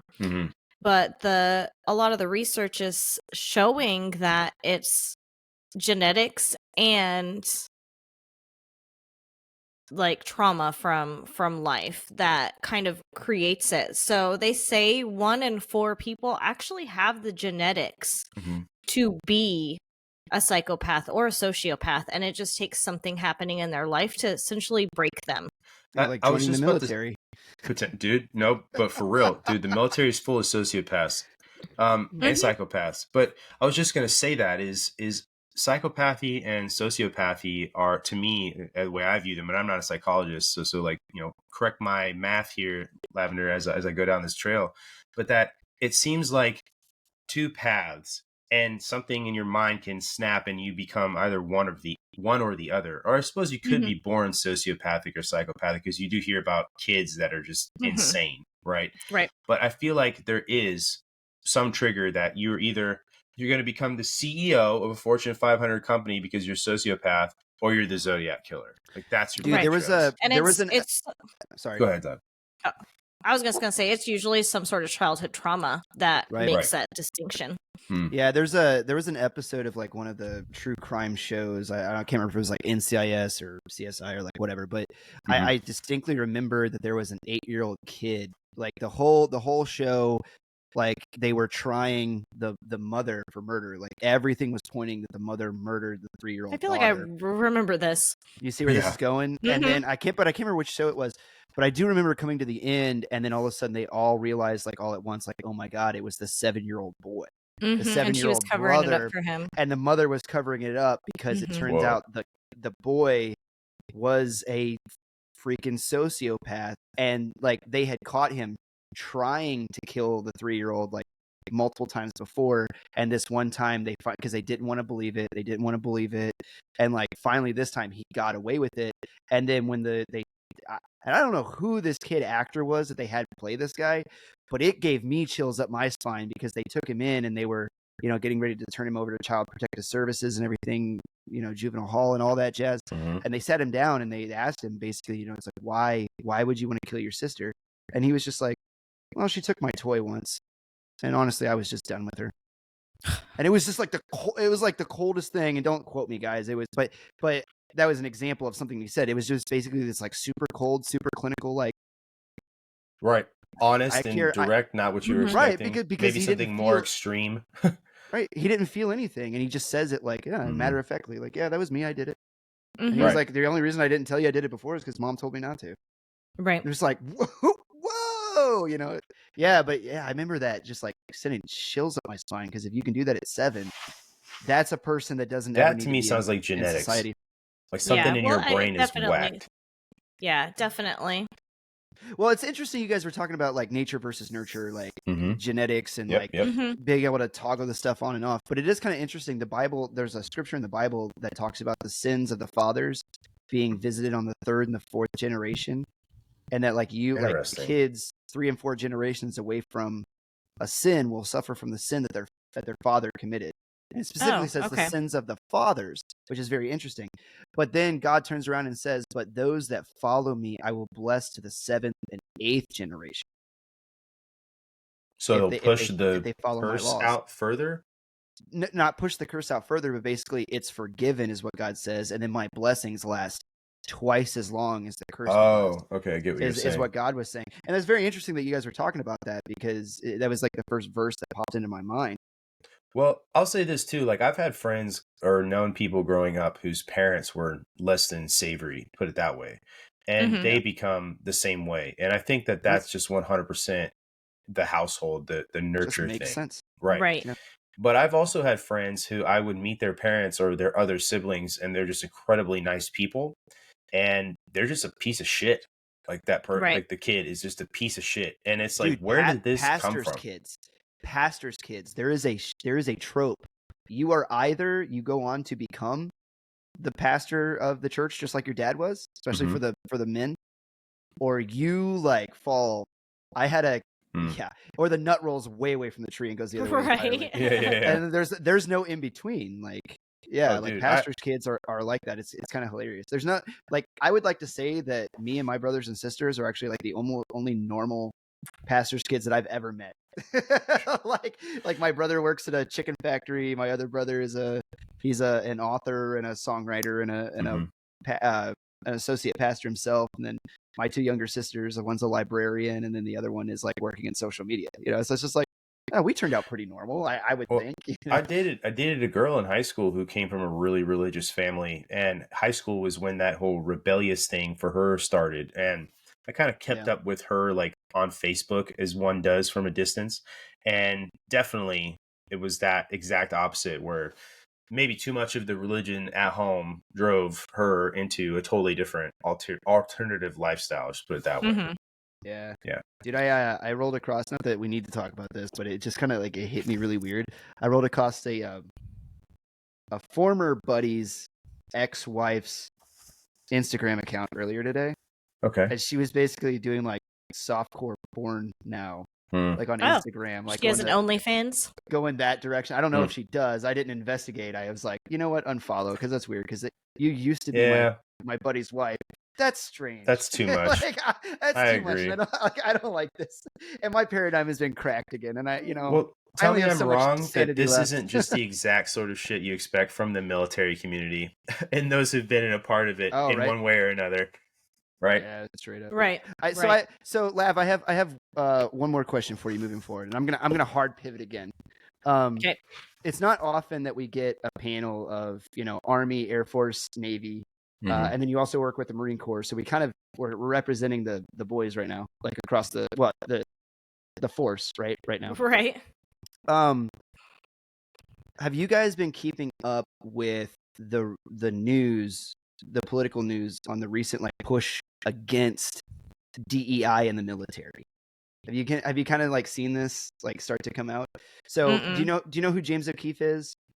It sounds familiar. Yes. Yeah, James O'Keefe, Project Veritas. Like he does like a bunch of like undercover journalism. So he came out with a piece recently targeting officials in the Air Force about their DEI practices at the Air Force Academy and other places. And then Steven Crowder, which is a fairly big YouTuber / Rumble internet personality. He's got like 5 million subscribers on YouTube. He also has started like an undercover reporting venture, and he got a senior level military official, I think from the Navy. I want to say it was the Navy. Don't quote me. Wasn't he a senior chief? or maybe He Master was. Chief. Yeah, he was a senior chief, I believe, and he was a DEI official working in the Pentagon, Okay. directly under a flag level officer. And both of these guys, and it's been really interesting that this just kind of exploded to me, that this all just exploded into the public consciousness right now. Because when I enlisted back in 2011, and I'm sure it was when you guys enlisted in what, 07 and 08, right? 9. Mhm. 09, okay, 08, 09, 11, right? So we're kind of like the same class of people coming in. Like Army Sharp and EO was already a thing, was already like super entrenched in the system. And Right. like that's what we call it, as equal opportunity, right? Right, Doesn't and that's what matter we like called it in the DEI. Navy. Air Force has Yeah. EO Okay. too. Our sexual EO, assault stuff is called SARC, not SHARP. but SARC, yeah. okay, we Mhm. do SHARP, right? All right. But I'm like, dude, this has been happening for decades, and like all of a sudden now the public decides that it's a scandal, that Right. we're implementing like equity programs in the military. It's like we have been for decades. I have people that I know personally, and I'm sure that you guys know as well, that have been forced out of the military because they said something wrong. Like one time, like somebody overheard them in the hallway telling a joke that somebody didn't like. Oh, Mhm. dude, I And could tell you people get- people lost stripes or whatever for jokes. Yeah, exactly. You know, And it's like it's been happening for decades, and now all of a sudden people care. And I Mhm. was wondering what your guys' take on that was from Air Force and Navy Nah, / go Marine ahead. Corps. You can go ahead, Lavender. I mean, I disagree with it. I don't think. I mean, if you're really going to go that deep into it, then you have to look into like the sexual assault aspect of it as well. And so when I first got out of the Navy, Mhm. when I first got out of active duty, I worked for CNIC, which is the command in charge of all Navy installations. Okay. Right. And I worked in the SEOC, which is the top secret room. And my job was to essentially read message traffic, because, you know, everybody that made money in the Navy, apparently it was beneath them to read this. And then I would report. Sounds about right. Well, And you in the Navy, you guys have a officer versus enlisted class, which is much different from the other branches. Oh my God, Like yeah. there is a much larger delineation between like you guys have different mess halls that you use still, right? Oh yeah. It's Yeah. like Oh, yeah. it's like British Navy Yeah, remnant. yeah. You know, like right, yeah, something. Yeah, yeah. It's crazy. Yeah. Yeah. So I would, and each thing like that I'm looking for in this message traffic had a different path of people that I would contact. You know, like Sure. if there's like a fire on some base, I'm contacting these people. If there's like terrorist activity here, then I'm contacting these people. Yeah. One of the ones that they tracked regularly was sexual assault reports. Mm-hmm. And sure. I would get anywhere from 7 to 20 a day. What? Wow. Just on a naval Now installation? that's Mhm. all. Is that your installation that you were on, or all Navy installations? All Navy Okay, installations. okay, Makes a across little the more force. sense. Okay, yeah, no, yeah. I was like, whoa. I was like, where are you? Las Yeah, Vegas? Vegas. Yeah, right? Yeah. All Navy installations. That shipyard in And Vegas, so- you know? You know, to me, it's kind of like if somebody's making a joke about, you know, that black guy over there, and they're getting, you know, fired, but you know that girl that is making these false allegations and ruining somebody's life. Yeah. Right. They just get moved to a different command of their choice. I have a story about that. That's literally the same thing, man. I break up every sharp briefing the same way. We get to the end, and it's always some poor E6 that's just like, look, man, leave me alone. Like, they made me the sharp NCO. Like, I don't want this job. I mean, and I know, I get that. But I always go, hey, what about reprisals? And he goes, what does that mean, reprisals? And I'm like, yeah, what if somebody what if another soldier accuses me of sexual assault or sexual harassment and it's not true in the end? Is there anything that happens to that soldier for making a false allegation? And no. he's like checks notes. There's room in the UCMJ for false allegations. Just saying, it's in there. It always cracks me up because actually, and I point this out to them every single time. If you go to the Army regulation on sexual assault prevention or sexual harassment and reporting program, right? Sharp. Yeah. You go in there, there is nothing in the entire Army regulation about reprisals. They didn't write it into the regulation, whatever. It's almost as if the entire thing was written by some Me Too chick. Well, I mean, it's just UCMJ has false official statements in it, but right, because nobody would ever falsely accuse somebody of violating their EO or Sharp rights. Mm-hmm. That would never happen, of course, right, guys? I've seen it happen, but yeah. Yeah. I'm making it. I mean, yeah, I don't. I would say that just from being in the Navy, like some of these things that are being reported is like, I remember one was a girl went on a date with this guy and he kissed her at the end of the date and she didn't like it. So she reported him for sexual assault. I'm like, that's a pretty common exchange. Like, you know what I mean? Like, you didn't tell him that you weren't interested. You didn't say anything. You just straight like called. Yeah. But then there is seems some a little that... over the top. Like, I'm calling in indirect fire on this. Okay. But then there is some that are like are legitimate. Like I remember sitting at the watch commander desk one day, and somebody's like, my last name back then was Quintana. They're like, "Hey, Quintana," and I turn around and there's balls on my shoulder, just a pair of balls. Well, yeah, no, that's not okay. No, read the room, guy. Or chick. I don't know. Don't ever do that. Whatever. Yeah. I don't know. Yeah, that's. And so, but you know, it's like, I'm also not the kind of person that is going to go like call, you know, I'm like, get away from me, fucker. Like, but Jesus, punch him in the face. Yeah. That's like, that, I mean, guy would deserve. Yeah. And you're just like, you know, right. Yeah. You misread that situation. Right. Exactly. Yeah. I'm like, I feel like some of them are situations like the balls situation. Like, was he being an idiot? Was it disgusting? Yes. Yeah. But is that something to ruin some young man's life over just because he made a poor, disgusting choice? Like he would have done that to his male friend too, probably. Yes, exactly. Exactly. Well, and that brings up a really good point, Brandon. It's like, yes. Yeah. I've seen shit like that too, for sure. Right. Yeah. I work in a special forces ODA team room, guys. Like, yeah, you sure see a lot of dicks. So, you know, and I'm a medic, so yeah. Right.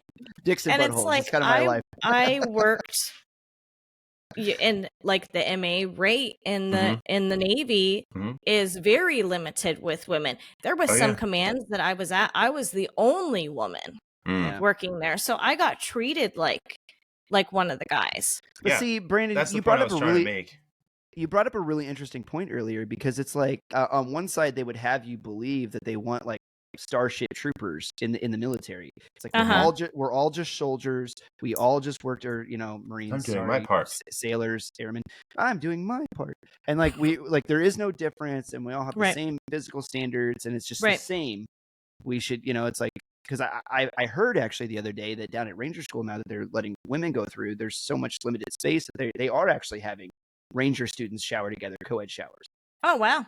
Yeah. So that's where they're trying to go with this, right? It's just flat, like there is no gender in the military, which is hilarious, because you put dudes together with, especially like young 18, 19, 20, 21 year old. Yeah, well, you're going to have the balls situation. Right. You are. That's to be expected. Right. So on the one side, do you want a gender neutral military where everybody's just one of the boys and we all fight together? Or do you want a gender separated military where it's like, oh my God, he put his balls on my shoulder and I was offended? And it's like, well, first of all, his balls? Can you really say that? Did you just assume him? Right. Well, here's the thing, man. Like, and I hate that I'm able to make that joke. Screw 2024. If a male put his balls on another male's shoulder, could that male just as equally go to the sexual assault officer and say, "Hey, I just got sexual assaulted"? 110%, right? They could, and it would. But does it happen? No, it doesn't, because guys are like that. And I'm not making an excuse for somebody putting their balls on your. Well, right. Yeah. Right. Well, and it's it's just a gross guy thing, I guess. I don't know. I- One of our leftover primate why things. do we do that? I don't know. I don't know. But the point I'm trying to make, and again, not defending this behavior, but like if you're being it's looked at as reprehensible. one of the guys in the room, it's kind of no different in this person's mind, even though you can point out some pretty stark differences up front. So Mhm. I get what you're trying to say, because I've seen people go has down balls, for doesn't have balls. Those stark differences. yeah, as in Is that what you're talking about? yeah, those stark differences, right? But I've seen people go down for a hell of a lot less than putting their testicles on somebody, like jokes, Right. right? Yeah, Like, same. oh, I told a Right. sexually charged joke that had a gross punchline, and that's it. I have too. And I honestly think that it takes away from the real victims of it. Like, Thank Yes. you. I'm really glad Vanessa that you made. Gillian. I'm really glad that you made that point she too. and there's plenty of women and men that have been legitimately raped and legitimately sexually assaulted and murdered. We've had a I'm guest only And on the who's military has I was just covered gonna it say up. I'm Yes, they have. going to say this only because he talks about it on his podcast Yeah, and like Adam. he's raising awareness about this all over the place. I'm glad that he is, but like talk to Adam Dorito about Mhm. stuff like this. Having him at the Air Force Mhm. And, like, Academy. Yeah. So it's like I mean, it and happens. And how many times has that happened to men? it happens all the time. It does. throughout the decades of the military, and they're too embarrassed to come forward with that. Right.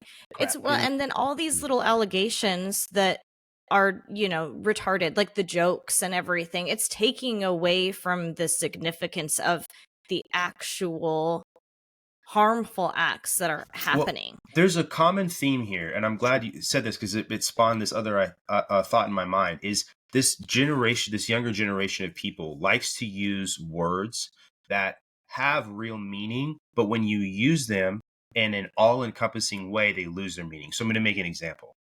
Calling something a genocide when it's not a genocide takes away from real genocides, right? Mhm. Okay, Yes. Rwanda, right? Rhodesia, Right. the Jews It's- during World War II. It's by design though, because when you define everything down, because the point is they want to be able, and I say they as people that define words down like that, the Holocaust, genocide, these words that are just Mhm. becoming like ubiquitous. When you define it down, the idea is I want everything to be down to that level, so that way when I say words are Yeah. violence, but also silence is I violence. get the level of outrage that the word genocide deserves, but yeah. Right, because my tea was too hot when they handed it to me from Starbucks. Mhm. Right. Or that chick came out of what was it, Hamilton Hall, Ask for humanitarian aid. asked for humanitarian aid. So there's more Mhm. defining things down. It's like, Yeah. what are you talking about? like a humanitarian aid. Right. Yeah. The thing Yeah, that's with, a great point. That's a great point, Brandon. Yeah. No, just the sexual assault problem in the military in general is really prominent and gets covered really often. In fact, my dad and I today were just talking about an Air Force 2-star general who is getting told that he's been charged, right? He hasn't been like convicted, and they haven't gone through his courts martial and all that stuff. So I don't know what his final punishment is going to be. But very often, if you're an officer in the military and you do something like that, the most you're going to get is a slap on the wrist. Like, he's already been told he can't retire. And it wouldn't surprise me if this 2-star, if that's his punishment, is he just can't retire, even though he sexually assaulted someone. Right. They have to resign their, give back their commission, and that's pretty much. And they'll call it good. They'll be like, yep, that's it. Whereas if you or me, E6 in the Navy, in the Army, and whatever, does the same thing. E7. No, I know you're an E7. I'm just saying I was an E6, so I'm saying it's okay. Yeah, he's like, I'm no special. one cares that you were an E7. Right? Fuck those guys. You will all stand at parade rest. What are you talking about? Negative Ghost Rider. The pattern is full. I love there's it. a Navy reference over your Army joke, but no, if an NCO or a younger enlisted man did that, they would go to jail immediately. Do not pass go charged, and that would be it. They'd be in the brig. They'd be at fucking in Kansas at fucking straight to jail. Like it's kind of like overcooking or undercooking fish. Believe it or not, straight to jail. Yeah. Exactly. Miss a dental appointment, straight to jail. Straight to jail. So which that was you guys. That's your fault. You're the people that they send after us. Straight to jail. It's true. Worries. So part of when I was active, I was independent duty with a squadron, right? Okay. I was E2C squadron. Mhm. And so I'm the only MA here. My job was to bailiff captain's mast. Where was And this at? I was in Point Mugu, California. Okay. So, and my other job other than that was to bail out the officers. No shit. We had a stack of money that my command master chief kept in his office, and every morning Bail I cash. would call around to the sheriff's departments and the police stations to see if anybody got picked up for DUI. Yep. And I would go get them What the and fuck? bail them out. That's because nuts. if one officer went down, Yeah. the whole squadron went down. We weren't deployable. Yeah. So Well, they swept it under the rug like nothing. That sounds exactly like something I would expect. Honestly, I'll tell you this. A story that I was really shocked actually came to some sort of fruition was when I was at Maelstrom. You may have seen this because it made like international news, basically, that there was a cheating scandal for all the missileers. So the guys that are like turning the keys on the ICBMs. There was a cheating scandal. And what they were doing was texting each other the top secret answer keys, essentially, to these tests that they have to take. And in the process of this, they confiscated all of the phones that these guys were using to go through them and find all the evidence. Well, what they also found was that there was a drug ring between all of these missileers too. And these are like second lieutenants through like captains and majors, so like 01 to 04, right? No one's turning keys is much higher than that. And they actually prosecuted and got rid of a ton of officers, but they kept a bunch of them too. And these guys were allowed to carry on their career. And I have seen airmen lose their entire career and get kicked out with a dishonorable or other than honorable conditions discharge over much less than that. It's just, to me, the discrepancy drives me absolutely insane. And it is in the name of protecting the sacredness of the officer corps for whatever fucking reason. Mm-hmm. Drives me nuts. No, I agree with that. Mm-hmm. I agree with that. They get definitely treated. If you want me to respect the officer corps, I want the Pattons and the Eisenhowers back. Let's just be honest. Sure. You know, it's really hard for me to look at somebody like who was a big guy when we were kind of younger. Remember Petraeus? General Petraeus? And then it turned out like they found out that he was, telling his reporter girlfriend everything during their pillow talk. Mm-hmm. What happened to him?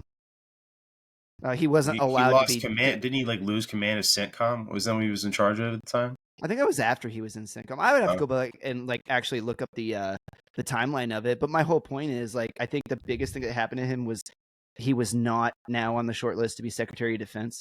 Mm-hmm. Like let's just be honest. Like he was a 4-star general at the time. Yeah. And he still falling for the honeypot, dude. Yeah.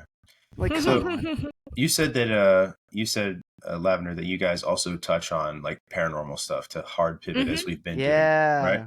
Yep. I'm curious, do you discuss it because you've had experiences before, or do you discuss it because you want to and maybe haven't had an experience and it just interests you?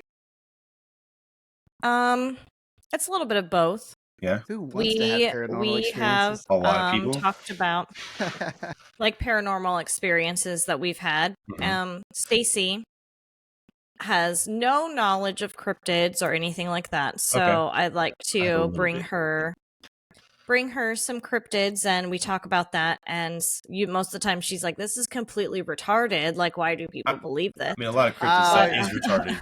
Yeah. She just dropped a hard R, dude. I love it. That's actually her second time. Oh, did I miss the first one? Yeah, no, go for it.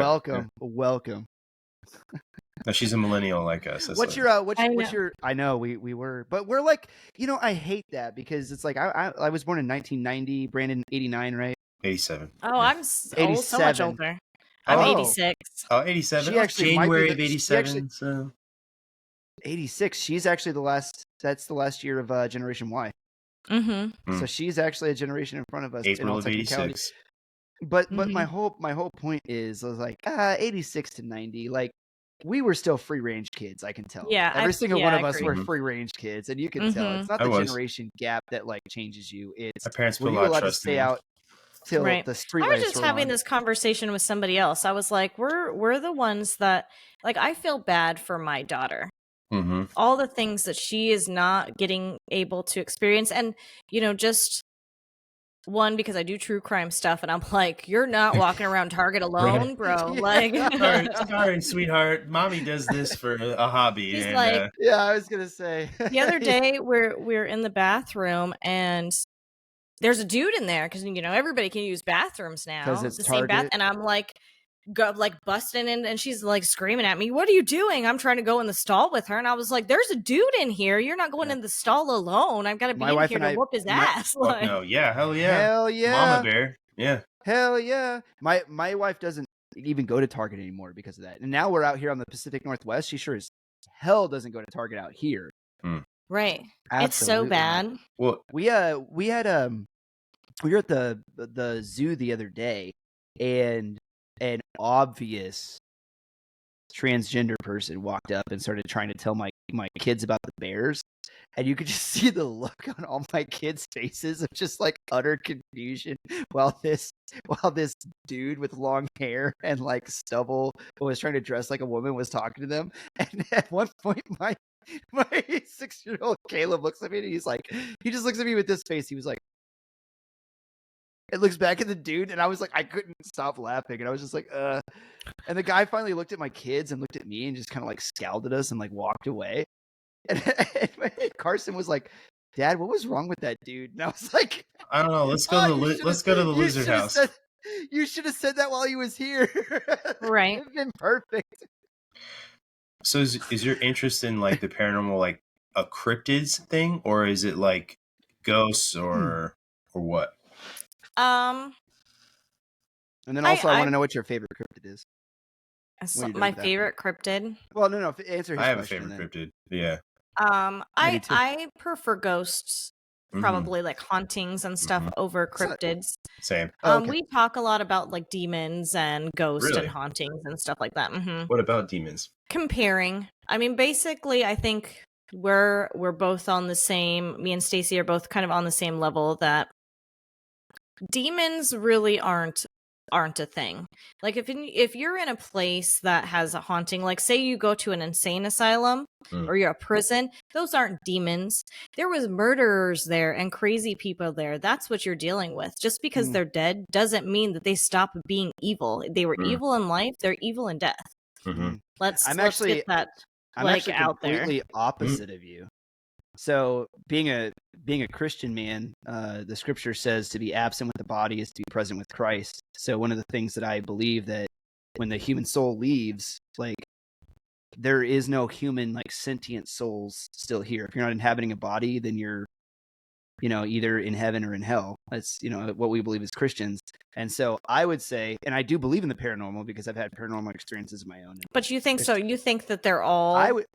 Not all. No, not all. That's a strong word. I think that there's some instances, like Brendan and I have talked about this, where it's like you have like where the ley lines, and like there's some places like Gettysburg is a great example where there's so much like crystal in the earth that it seems like it's just like stored energy. Yeah, I think like in a lot of those there. places. But a lot of those ghosts. A lot of those energy. apparitions aren't sentient and they can't interact. Right. It's just the energy that's replaying itself almost like a video. Yeah. Sure. And there's something to be said for that. There really is. And like how is videotape like, put down onto the actual tape? It's all through magnetism. Right. Which if you have crystals in the ground and energy, like, it's like, it's like, granite is another one.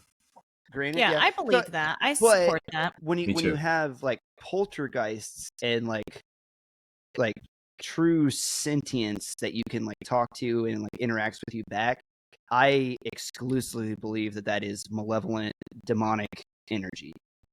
That's my personal take on it. So I'm completely opposite of you on that. So I'm just gonna throw this back at you. Sure. Then, if this is like a demonic evil coming from hell, right? Energy, then why isn't there the same amount of angelic hauntings or possessions? But why do you think there's not? Because you don't hear about them. Tell me a story about somebody that thought they were possessed by an angel. Well, so okay, but possession, that's or tell me a story about an angelic haunting then, like a poltergeist. That's well, I can. So that's actually that's some of my personal paranormal experiences were actually angelic. So it's like I can actually tell you the same as a spirit, as a loved one coming down. No, I don't think so. I don't think so. You don't think so? Not in the Christian theology. So when I say I don't think so, what I'm saying is according to the Christian theology, no, human beings don't become angels. Angels are created by God, just like human beings are created by God. Human beings have souls. Those souls go to be with God. Angels are different creatures entirely, and God dispatches them at his will. They serve him, right? Which demons, if you also follow Christian theology, were also created by God. They were angels. Right.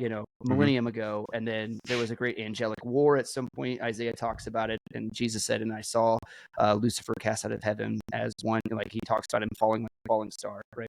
But all of that to say, demons and angels are of the same level. And then the Bible talks about how the angels are higher than us.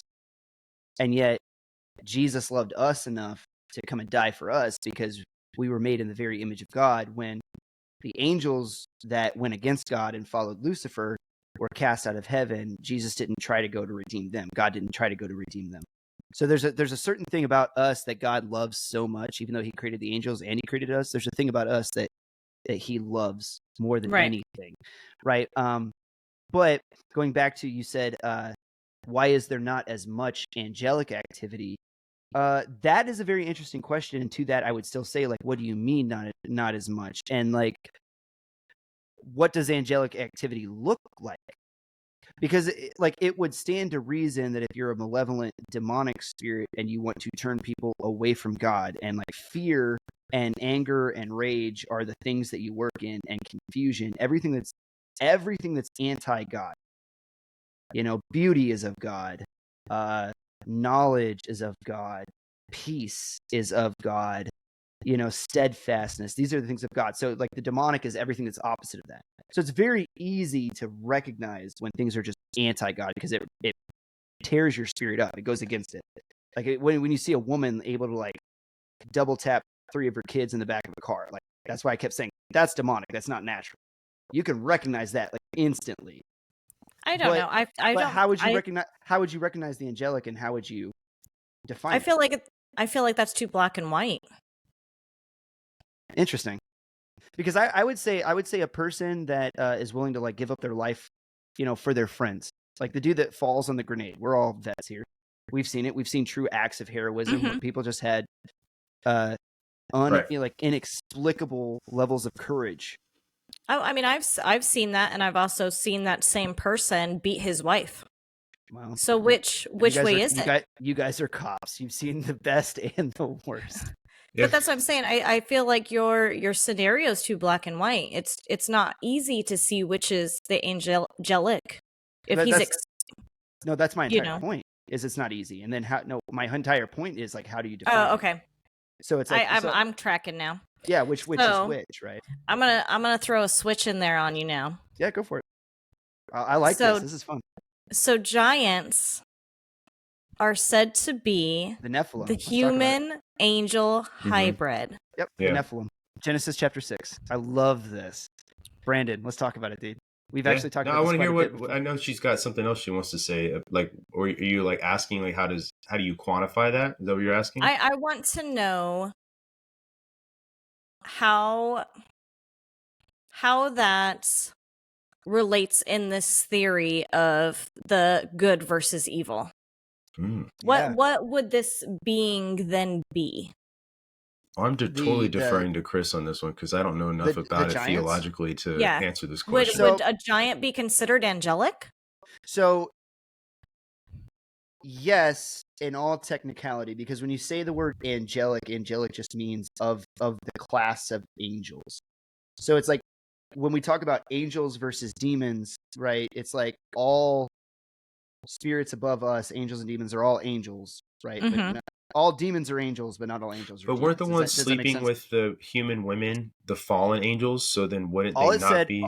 all it Or am I says in Genesis misunderstanding chapter that? 6 was the sons of God had Mhm. relations with the daughters of men. That's Okay. all that it says. So So I imagine it's probably a mixture. If it's not designated one way or the other. So they were not supposed to do that. That was Mhm. not in God's intended plan. And this is Right. after the world has fallen. So any angel that comes down and goes against God's plan to consummate with a woman, conjugate, and make creatures, which is what Nephilim are, because Right. there's a lot of theories that not just the giants, which obviously Goliath was one. We know that Mhm. he was large. He had 6 fingers. He was not Right. not natural. Sure. There's also lots of theories that when we talk about vampires, werewolves, Wendigos, Or like demigods in mythology, like Hercules, right? demigods in mythology, Right. like we're talking about the Nephilim that we're seeing Right. that Mhm. are of both angels and men. They should not exist. Anything that does that, that goes against God's plan, I would say, and this is like the Christian theology of it, were demonic. None of them were good. Right? And there's also a reason that happens in Genesis chapter 6. We come forward. There is a reason that God chooses Abraham and then says, "You're going to be my chosen people, and through you, I'm going to bring Jesus into the world." There's a reason he set his people aside because of everything that had happened in the previous chapters of Genesis. That he wanted a race of people. Oh my God, you're racist. Not me. God is, apparently. I'm just saying he chose one race and he likes them the best. Like, I don't know. That's just the way that it is. Get over it, right? But like he chose one race of people and he said, "You're going to be my race, and like I'm going to work through you. I'm going to make you as many as the numbers, the sands of the sea and the stars of the sky." And he set them aside for that reason. So that they are 100% like human DNA, the way that he made them, the way that they're supposed to, like the way that we are supposed to be in a fallen world, but the way that we are supposed to, right? So I would say all of that, wrapping it up with a bow, that no, anytime that you're talking about Nephilim, like these are evil people. I personally believe, and I will always set my personal beliefs aside from theology. If I'm talking about the Bible and I know that I can prove it with a verse, I'll say it. This is just my personal opinion. But if you have Goliath, for example, of Gath, or like another one of the Nephilim that we can prove of the Nephilim, like the original inhabitants of Canaan, that the children of Israel went in and kicked out. They said they were all giants, right? Like over 9 feet tall. Mhm. No, I don't believe that those people had souls. Because in order to have a soul, you have to like be born of a father and a mother. If you have angel in your DNA, right? And I say angel is just like the spirit in your DNA, then you're not a real person like the way that God made us. Right? Once So you did start Jesus once you have start a getting soul? once you start getting to that cryptid, Jesus Christ did not have a soul. Because Jesus was born of God. He was God. I love the fact that you brought up the person of Jesus Christ. You were on that like a heat-seeking missile. The person of Jesus Christ is the most amazing amalgamation of spirit and man, because the whole reason that God took the Father out of the issue, because remember the sins of the fathers? Mm-hmm. The way that sins go from human being to human being is through the line of the Father. God removed the man and conceived inside of the woman and put his spirit himself inside of the woman, alleviating Jesus of any sin. He Well, was now I have a both question. 100% God and 100% man, and there's a very specific theology that goes into the person of Jesus Christ. So my question I is love this: it, if Jesus, and this is like out of pure curiosity, excuse me, Yeah. if Jesus didn't have a spirit, then why on the cross did he say, "Father, into your hands I commend my spirit"? What was the meaning there? No, I said he didn't have a soul. Aren't so I didn't is say the spirit. term I said he didn't have a soul. He so was. is that the conflation of the word soul and spirit that I'm doing, Well, or is there two different meanings? So it is, and like we're gonna go down like 2 hours of inductive Bible study on those words soul and spirit in the original Greek and the Hebrew and what they're written, and like you're not ready for that. No, the viewers aren't ready for that. Yeah, no, it'll just maybe. it'll bore them to tears. But wrapping it up really quickly, Jesus Christ was spirit. So God is in Trinity form. You have God the Father, God the Son, God the Holy Spirit. God the Father was always in heaven. God made himself a human being, became a human being, and lived for 33 years. And then God's Spirit also inhabited the world, which is why in the story in Matthew where Jesus is baptized by John the Baptist, you see the dove alight down from above. It's the one place that we get the actual doctrine of the Trinity, because God the Father speaks from heaven and said, "This is my Son in whom I'm well pleased." The Spirit descends on Jesus as it looked like a dove, lands on his head, and then you have Jesus Christ himself obviously being baptized. And so that's the three forms of God that we see. Jesus Christ was the Spirit of God become man. And that's why I said he doesn't have a soul, because Jesus Christ was a human being, but that's why he calls himself the Son of Man. Like, Jesus wasn't a man. He was, in the sense that he was flesh and blood, but he's not a descendant of Adam. That's why God removed man from his genealogy completely. He doesn't have a father. His father was God the Father in heaven. You see what I'm saying? No, so that's why I said I get he doesn't have a soul, but he was spirit. He was the Son of Man. He was the Son of God. Right. So just my interpretation of that line then is just the conflation of the words spirit and soul. Right. And when he says, "Father, into your hands I commend my spirit," he's saying that part of me that is you. Yeah. I'm sending it back to you. I'm becoming. Yeah. Right. Got you. Okay. No, I was just wondering. Yeah. All right. So I hope that makes sense, guys. But thank you so much. That was an awesome question, and I don't usually get to descend into talking about theology at that level. But the person of Jesus Christ is such a fascinating subject. The Nephilim is something that's always interested me in general. That whole me too. Because I know like people like to make a case, and I don't know a lot about it, so I'll just say what I know and stumble through it. That the Book of Enoch like includes all this stuff about that time period. It's like a left out gospel or whatever, and I've heard plenty of like not a gospel. No, I know. I was about to say like there's like theologists say it's not a gospel. It's not all this. People like to say that it's like a left out gospel or whatever. But I've never like actually took the time to read it and understand what's in it essentially. But is that sort of where your interest in it comes from, like from that storyline, Lavendar, or is it from where? I'm not really sure like where it comes from, because I'm not religious. The only time I've ever been to church is when somebody's died. So I've never read any of the Bible. Like I don't have the knowledge to kind of bounce that off of, rather than just I only know that verse is in. I know that verse that he was referencing is in the Bible, and I know that the Book of Enoch like isn't about. And you see the Book of Enoch talked about in like Ancient Aliens all the time with the dude with the crazy hair. You know what I mean? And that's like where I heard of it anyway. But like, what interest? I guess my question exactly: what aliens? What interested you in the Nephilim, and is it just the idea of another race of beings on Earth, or like what is it? I think it's just throughout history, it's these creatures are constantly referenced. So there has to be something to support it, and even though we don't see it, like where are they now? Well, yeah, even and how come they're not being bred still? How come we're not seeing these babies or these creatures still being born? Like what stopped it? Well, so I've heard like two thoughts on this trail, right? First thing I'll say is that like even a lot of Native American cultures have stories about giants, and a lot of Native American oral tradition just gets lost or doesn't get told, right?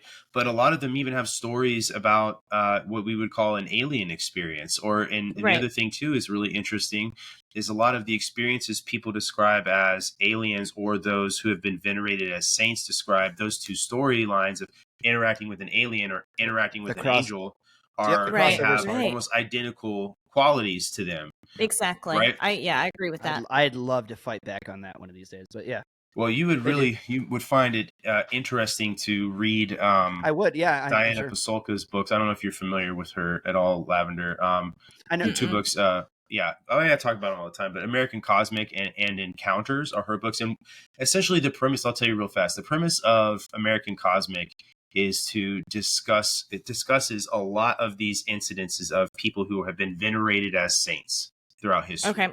And they talk about, so there's stories that people have talked about, these people who are saints, and then there's stories that the saints told about themselves and the instances and interactions they've had with angels, right?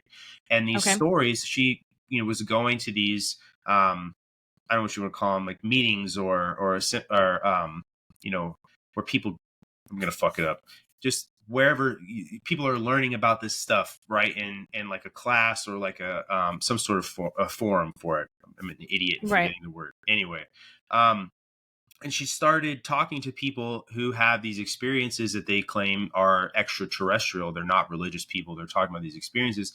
And she starts noticing essentially that a lot of what these people are saying that they've had experiences with extraterrestrials are literally the same things people who described back in medieval Europe of meeting Saint Michael or Right. having an interaction with Mother Mary, right? And they're talking. She's like, these are literally identical stories.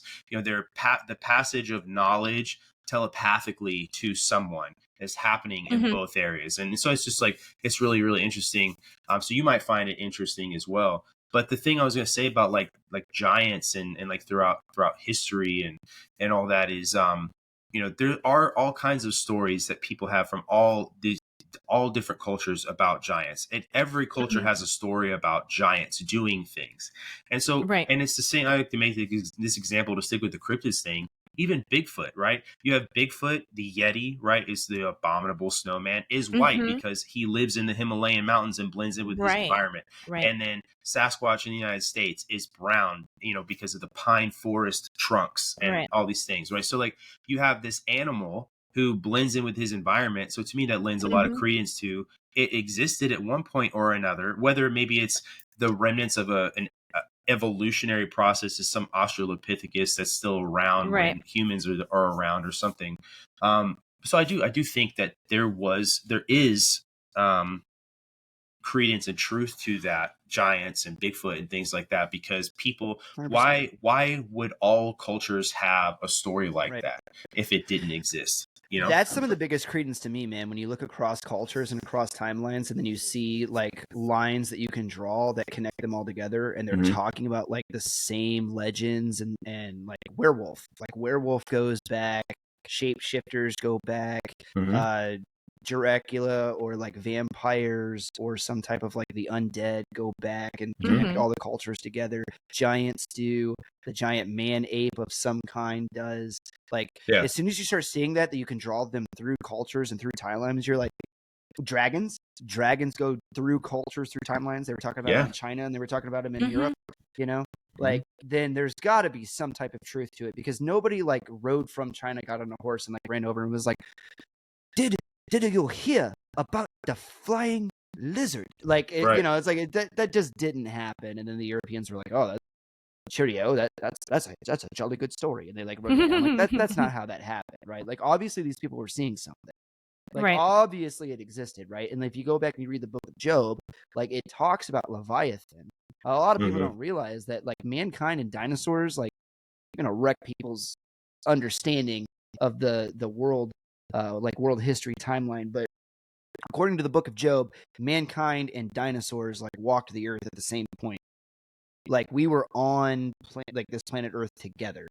And if you guys ever have time, like one of these days, I'll tell you my entire like theory about why the geological survey of the Earth is like so off by like they say billions and billions of years. I would say probably like more like 10 to 20,000 years, but like why the geological evidence for that doesn't match. I have like a whole list of like evidence that I could like present you about why that like makes sense actually. But all that being said, mankind and dinosaurs did absolutely walk the earth together, and there's a reason that you can see these common stories, especially when it comes to cryptids, that like arc their way across civilizations, timelines, and like bring us all together. And like it actually makes sense. You know, it really does. And when you see that, it's like these people must have been seeing something. They Right. must have been. Like, otherwise, why would they all collectively get together and come up with the same hoax? Right. No, I agree with that. It doesn't make any sense. But anyway, Lavendar, I do have to ask you as we're winding down for the night, your favorite cryptid. I need to know. I have a deep burning passion. I have to know. And then Brandon, you too, and I'll finish. I'm trying to decide. I'll give you a So top three. I'll throw you a top lifeline. three. I'll give you a top three. Okay. That's fine. Top three. Cast a wider net. I'm gonna say Skinwalker That's a good legend, for sure. and Mothman. Mothman's definitely That's up an there. interesting West Virginia Mothman. Actually, Carson was watching something about that earlier today, guys. That was hilarious. Oh, really? That's hilarious that you brought that up. Yeah, my kid is obsessed with cryptids. Dinosaurs and and then, cryptids. I don't. Oh, I guess it's really not a cryptid, but I'm gonna say it anyway. Shadow people. Have you ever had an experience with shadow people? I have. I would be interested to hear those because I have had one experience with shadow people. I guess you could say two. I just don't know if the other one. I don't like to definitively say the second experience was a shadow person. It just looked that way. But what I want to hear about here. I'll give you my favorite cryptid, but I want to hear your story right after. All right. Okay. My favorite cryptid. I do like Mothman a lot. Have you seen the documentary on YouTube or like a docuseries like Hellier? You know what I'm talking about? Yeah. I love that, by the way. But my favorite is definitely the Kelly-Hopkinsville goblins because I think the lore around them is it's creepy, it's deep, it's rich. People around there are taught about it in a way, that it's like as a warning, which I think is pretty creepy in and of itself. But the Kelly and to keep with the cryptid theme, the Japanese actually used the Kelly-Hopkinsville goblins as their inspiration for the Pokemon Sableye. If you guys didn't know that. Huh. Oh, really? I did not know that. If you look up Sableye, it looks exactly like a Kelly-Hopkinsville goblin. Wow. Yeah. Huh. Sable you, dude. Yeah. But I want to hear your shadow people experience real quick. Okay, so I'm gonna warn you guys because everyone that I've ever told this story to gets visited by a shadow person. Oh, nope, I'm out. All right, so that's fine. It was nice meeting you. Really?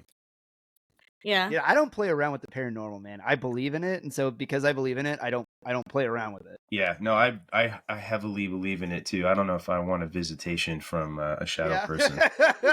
Because the one time it happened to me was terrifying enough. And yeah. So, I mean, do you want me to tell you or not? Serious question. Literally everybody you've heard this told this this is story. Like the unsound right now.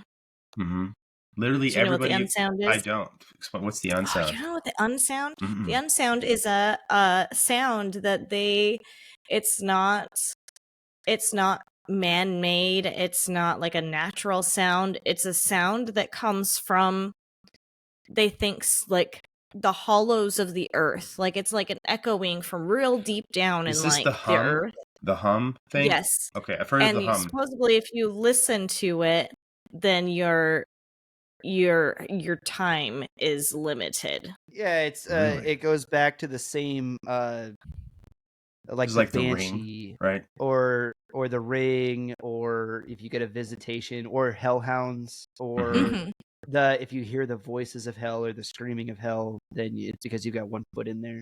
There's many legends that go back to this, but basically it's all harbingers of death or omens.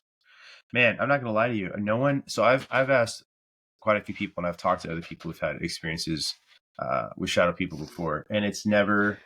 It's really never made it happen to me. So the fact that you say that makes me, out of my respect for the situation and not wanting to ever have another interaction with that, makes me hesitate to have you recount your story because like that. Because I've had experiences too, and I'm like, no thanks. But the other half of me really wants to hear what it was because it makes it sound out of like seeing shadow people in general is out of the ordinary, but it makes your So all story sound even more out of Well, the ordinary. I'm cool with so it, Brandon, all because I'm protected by the Lord Jesus Christ. So So if we I'll need give to, you this, and maybe this will sway your decision. My experiences with shadow people, there was two, Mm-hmm. and they are not people. Mm-hmm. I agree with you. I don't think they're The things that followed me were demonic. they were giant cats.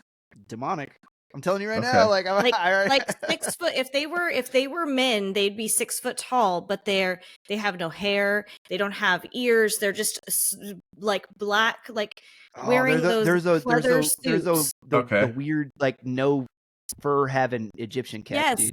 but they're solid black, and Gross. they move like cats. They would like stalk me. So these on were all fours. anthropomorphic cats, you're saying? Mm-hmm. That's a $2 word right there, Brandon. Yeah. Yep. Yeah. And I've never met anybody else that has ever.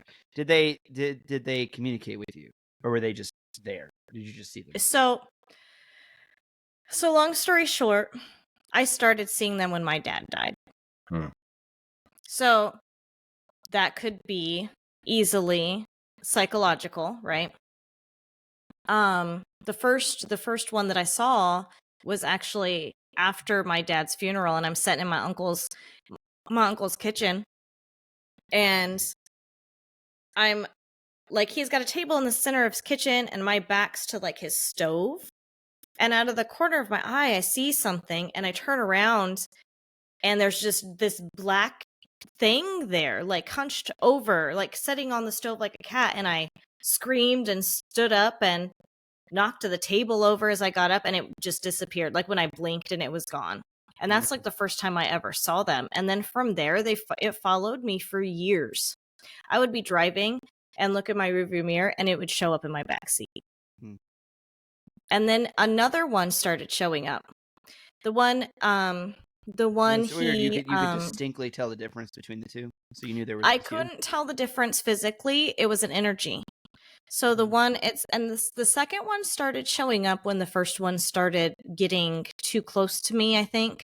Like I was married at the time, and I thought my ex-husband was getting into the bed, and I felt like the weight on the bed and everything, and then I'm like, I said something to him and he doesn't respond, and I like roll over, and it's that thing. It like crawling into the bed like a cat. And then the next time he showed up, gone, Satan. the next time he showed up, shortly after he showed up, another one showed up, and it was you couldn't hear anything, but it was almost like they were arguing, and then the first one would leave, and the second one would stick around for a little while, but he always just kind of stayed back. He never came near me, and then he would leave, and eventually they both quit showing up. It's really, yeah. You know, the people that truly don't believe in the paranormal, like the atheists that are like, we're just people, we don't, are the people that have never had paranormal experiences. Straight up. Right. Because it's like, there are things that are out there. I was, I think 14 or 15 years old, and it was just me and just my dad at the house. My mom and my brothers had traveled out to go somewhere, and I can't remember where, but it's just me, just my dad in the house. And so I used to, instead of sleeping upstairs where we didn't have any AC at the time, I would come down and I would sleep on the couch, in front of the TV. So since it was just me there and dad that night, he was in the master bedroom, and I came down and I was sleeping on the couch, or the pull-out bed of the couch. And I specifically remember, you know what it's like when a car drives by outside, and then like the headlights go boom and they hit that wall, and then they track the wall, and then they go away. And then, so this is also a tiny town. I grew up in a town of like 450 people. So if somebody's like driving around at 2 o'clock in the morning, like the whole town knows who it is and like where they're going, and like, oh, that's Tom's truck, and he's finally going home from the bar. Like that's the type of town that I grew up in. So the fact that somebody's driving around at 2:30 in the morning is already weird. Like it doesn't happen often. So when headlights go on the wall, and I have to set all this up for everybody to make it make any sense. Right. But in order for headlights to hit the wall at 2:30 in the morning in my house on the main street of a town with 400 people, that's already strange. Right. Then I specifically remember there was no car driving by, but I just remember headlights. And then the headlights went whoop, and they just stopped on the wall.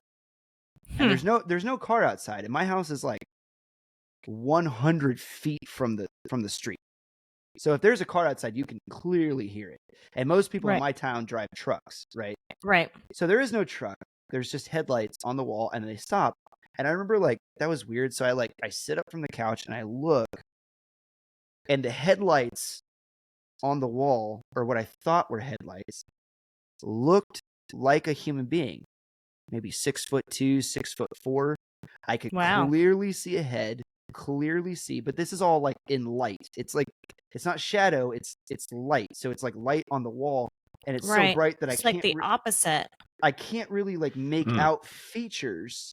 That's how it was with mine. It was just so dark, just so void of anything that you couldn't make out features. But for me, this one was like light. It looks like headlights splashed on a wall, kind of, but they're so bright that I just can't like define. It's weird that it's the opposite. I can clearly see the shoulders, and I can see this figure, and the figure literally looks like it's walking, and then it had stopped because I sat up to look. And when I sat up to look, I could clearly see its head like crane and look at me. And almost like it was like, oh shoot. And then it turned and dashed into my kitchen and just went through the wall and just left, just ran away.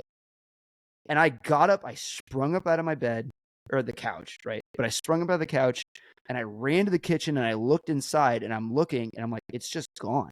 It's just gone. Whatever I saw just ran away through the wall. Like, what the hell was that? And the next morning I told my dad about it. The whole story, because I was like, that's the weirdest thing I've ever seen. And my dad goes, well, could have been an angel, and you weren't supposed to see him doing whatever he was doing. And I was like, that's such a weird thing, though.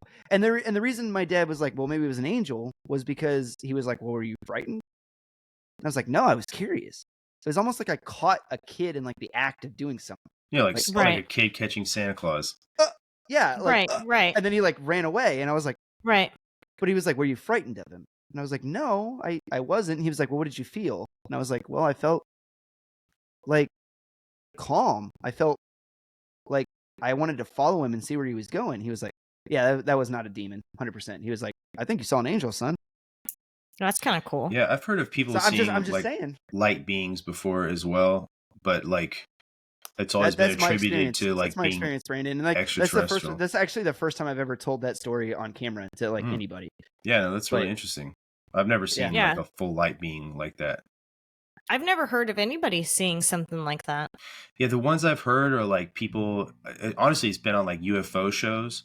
I will say this: I had there was a guy or a family that my family was friends with at one point who did have an angel story about one like a light being watching her through a window. So yeah, but that didn't happen to me. So and it's a very common thing when you hear people talk about light beings or angels or whatever. Usually, along with that, it's the same questions. It's like, how did you feel? Well, I felt calm, protected. Yeah, I felt love or whatever, warmth. Love or whatever. It was like very warm, versus like you see shadow people and they go, what did you feel? And most people go, despair, darkness, fear, like. Right. Dementors. Yeah. Dude. Right. Just saying. Well, anyway. You guys, early on Wednesday podcast, where are you guys at? If somebody wants to go listen, where can they find you? We stream on just about everywhere. I usually send people to like Apple or Google or Spotify. I'm following right now. Hold on. You can find either me or Stacy on our private Instagrams. I'm Murdered You. Stacy is Witch with All the Gifts 666, and then we do have our early on Wednesday Instagram, but I'm really bad at doing it, so probably better not to follow that one. Social media is a lot of work. It really is. It is. It really is. Brandon and I talk about how much we hate it all the time. Yeah. Okay. Awesome. Well, Lavendar, seriously, thank you for coming on and talking with us. It was nice to talk about some of this, the veteran stuff that we can all relate to as well. this is something that we talk about a lot on this podcast anyway. I don't know how often you talk to like other vets or people maybe that you serve with, but it's always a good time just to bullshit Right, in a just way catch the up. people, the people. Yeah, nobody else understands. Definitely. Get that? Well, thank you very, very much for coming on and talking to us. This episode will be out tomorrow for everybody listening. If you're listening to it already, it's already out. But for you, Lavendar, it'll come out tomorrow.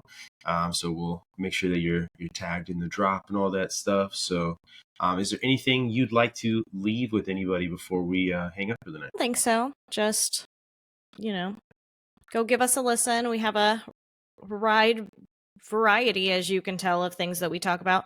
I mean, our most recent episode that I did not drop on Wednesday, I did it today. So it's Dracula and dildos by request. Oh, so interesting. I am immediately intrigued. Yeah, shark dildos, maybe. Hopefully not. I don't know. I mean, it started out as a Vlad the Impaler. I was gonna say, it was Vlad the Impaler, And it went downhill. She wasn't ready. One of my favorite memes ever is of like it's a picture of like Vlad the Impaler, and it says Vlad the Impaler discovers marshmallows, and he's got a skewer and he pokes it through the marshmallow, and all his comments says these things are great. I love that, and what cracks me up, these things are great. Yeah. It's funny. Well, all right, Lavendar, thank you so much for coming on and talking with us tonight. I appreciate it. It was nice to catch up and talk about military stuff, creepy stuff. I love hearing about some of these cases that you guys talk about. I did not know all that stuff about Elizabeth Short, the Zodiac Killer. That was probably my most interesting thing. I learned a lot. That was, because that was super creepy. But yeah, please go check out early on Wednesday, Lavender Juice, her co-host, or Lavender Juice, Murder Juice, Lavender. Check her out. And as always, thank you guys for listening and have a good night. Bye. Later, dudes.